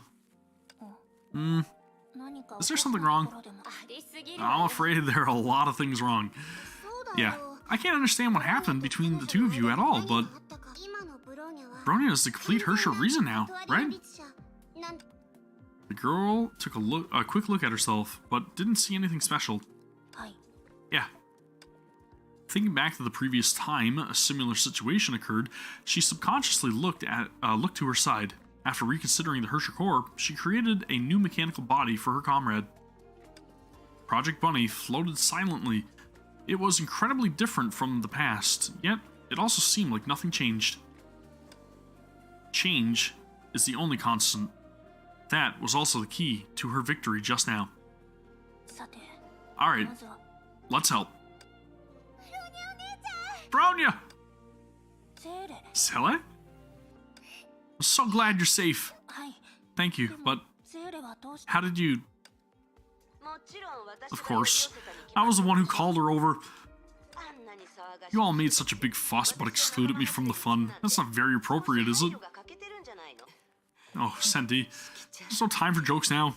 We still have plenty to do next. Fuhua! Great, you're finally awake. Long time no see, Kiana, May, Bronya, and Cecilia. It's been a while, Fuhua. What? What about me?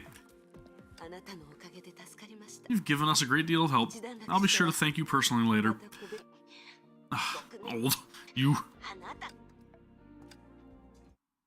Regardless, everyone who reunited recomposed themselves and exchanged about their individual circumstances. I see. Perfect. It's time for me to report my situation too. Firstly, as you can all see, Kevin has already left the moon. Since he did not encounter much trouble, he left to execute the next step of the project. Of course, from his perspective, we're the ones to decide if we'll become his enemies. Next step of the project? Isn't it obvious? Kevin can't care less about this place. He stayed temporarily only to flaunt his capabilities to us. He isn't someone who dawdles. Do you know Kevin more than I do? She didn't want to bother with a fruitless argument, and so she turned to Fuhua. In that short moment of eye contact, they ascertained something that was read between the lines. I think that Kevin wanted to find something from all of you. To do so, he continually obstructed you to test your wills and abilities to battle. He put in a lot of effort, but went easy on us. He even told the Herrscher of Sentience how to return to Earth of his own accord. What? Heh. Isn't he looking down on us? Though, I'm not exactly a team with you guys. I knew that I couldn't win against him then, and pretended to surrender. That guy probably wanted to present himself as magnanimous, and told me a few things regarding the moon in detail. Like the influence that Stigma Awakened have on space, trapping Herschers in a bubble universe, and how everyone can use that bug hole. You mean wormhole? Ah, yes. The place that you guys fought at earlier. It used to be a Stargate that the Moths used to travel between Earth and the Moon, but unfortunately, it was destroyed before Finality descended that day. But that popsicle did leave some words behind. Something like, if you use the Hersher of Reason's power at its full potential, a mere moon cannot imprison Hershers. What? Looking at you. Are you going to try what he said? If we dare not try, then the World Serpent will truly step all over us. Bronya, you're not pushing yourself, are you? Hearing about the task to open a path again after Collison instinctively struck fear in Celia's heart. Don't worry, Celia. The present Bronya is much stronger than all the past Hershers of Reason. アインシュタインローゼンの端を検知しました。重力異常を検出。ストレンジ物質の注入を開始します。3、2、1。正門革新装置修復完了。起動準備に入ります。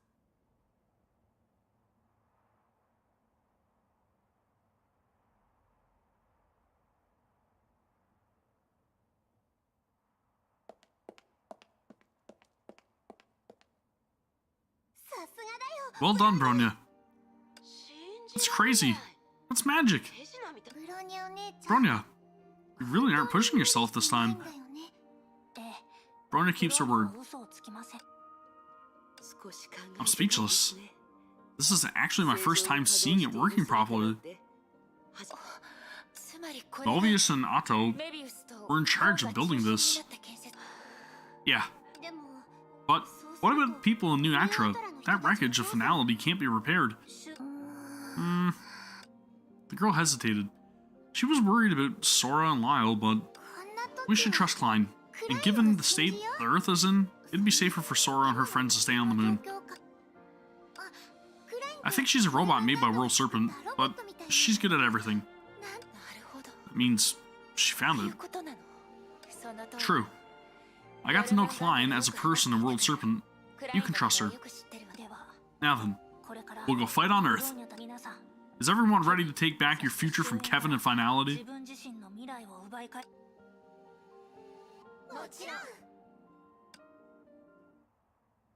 Dude. So good. Such a great chapter. I see. Hatching. Is that what you're really after? You're beginning to understand me, aren't you? The fact that you did not force Bronya to watch the last memory proves that you are no longer the same existence that as that Jinx crystal. Her past experiences, pain, and envy, those are like someone else's emotions now. You can no longer fully empathize. In fact, even your disappointment in the Hersher of Reason is merely a pretense, but it is because you didn't have enough motivation that you ironically gave it all during the fight. Don't put it that way. You make me sound like a weirdo. You're really not intending to tell her that part of the story? Regardless, she's involved in it. She has the right to know the truth. When all has become history, when all conflicts have ended, if I have the chance, I'll tell her. But I absolutely cannot do so before she starts the fight. Dr. May phrased it well. The nature of humanity is to sacrifice oneself for something else. If the reason she picks a fight with me isn't related to the Hersher's authority, but for more personal feelings, then she would not have found an absolute strategy. She can only borrow her companion's power to defeat me. In the end, you're still so prideful. That's something only a human would think of. The program you're made of is getting better. For some reason, her tone was cheerful yet concerned. Because of that, Prometheus held herself back on track. From the very beginning, you already wanted to make sure that she would be the final victor? What? Is that weird? After all, I need to give my past self a clear answer. The curse that she left behind has finally turned into a gift now. Isn't that great? I do understand a little now. How your past self could keep peace with that Kevin. Venice is no more. The best Greek islands have drowned in acceleration. But It's the having, not the keeping, that is the treasure. 保存 所有と保存の The difference between having and keeping. 待ってください Wait, so you... あな Then she suddenly realized that Hare's blatant interest in hatching seemed to refer to something else. Yes. Regardless of anything, I have nothing to do with Project Stigma now. 計画は人類のために戦う Be it to the Hershers who fight for humanity, or to Kevin, or even to a particular Grey Serpent. We're more suited to be mere witnesses, no? 私たちは純粋な冒 At the same time, under the same night sky, that lone and dim blue light was calling out to another person on his way back. Now, as Project Stigma advanced, the Earth had not only evolved into an unrecognizable form, but had also been continuously fusing itself with fiction. In that home that once belonged to humans, the disciples of the Serpent are relentlessly taking all nutrients in sight and infusing them into the foreign star. All things restored into unity. This is the definition of embrace. But among those disciples, some who had once announced the imminent appearance of spiritual Adam were missing. And the one with the serial number 1904 had just received a small favor. Satisfied, he gazed at his hometown from the moon. Caring for children is still much more interesting than fighting. He had said something similar before, but spoken again now, it had a different meaning. Or rather, a new revelation. Of course, through Project Stigma, you can use others for your own cause. But if you want the kindlings to illuminate the entire planet, then you'll have to do more than that, sire. There we are. I'm pretty sure that's the entirety of it, right? That is chapter 34, I believe, completed. I could be wrong, but I think that's it. I believe that is completed. Holy crap, dude. That was really damn good. It was a lot of reading. I mean a tremendous amount of reading. Chapter 33. That's what I meant. Not 34. 33. But we are through it. We are done with 33. Next chapter is 34. That's right. I know. I flubbed. It happens. Welcome to the adventures of content creation. Anywho, that was hella awesome. That's gonna conclude the almost 4-hour stream. I will be back again sometime in the near future with chapter 34. I'm going to give my vocal cords a little bit of a rest. But if you guys are watching after the fact, or if you're here now, I would very much appreciate it if you guys hit that subscribe button, click the bell notification icon, so that way you get notified whenever I go live next, and also give the video a thumbs up, man. It's cool. It helps. Appreciate it. I will be back with more than likely Honkai Impact 3rd, Chapter 34, very soon, because I want to get caught up and I want to get through that. I'm not sure how long it is, but I will try my best to get through whatever I can in the next stream. And possibly some Genshin stuff or something in the future or whatever. We'll have to play it by ear and see how things go. That's going to do it for me. I will see you all for the next one. Thanks again very much for watching. Take care. Peace.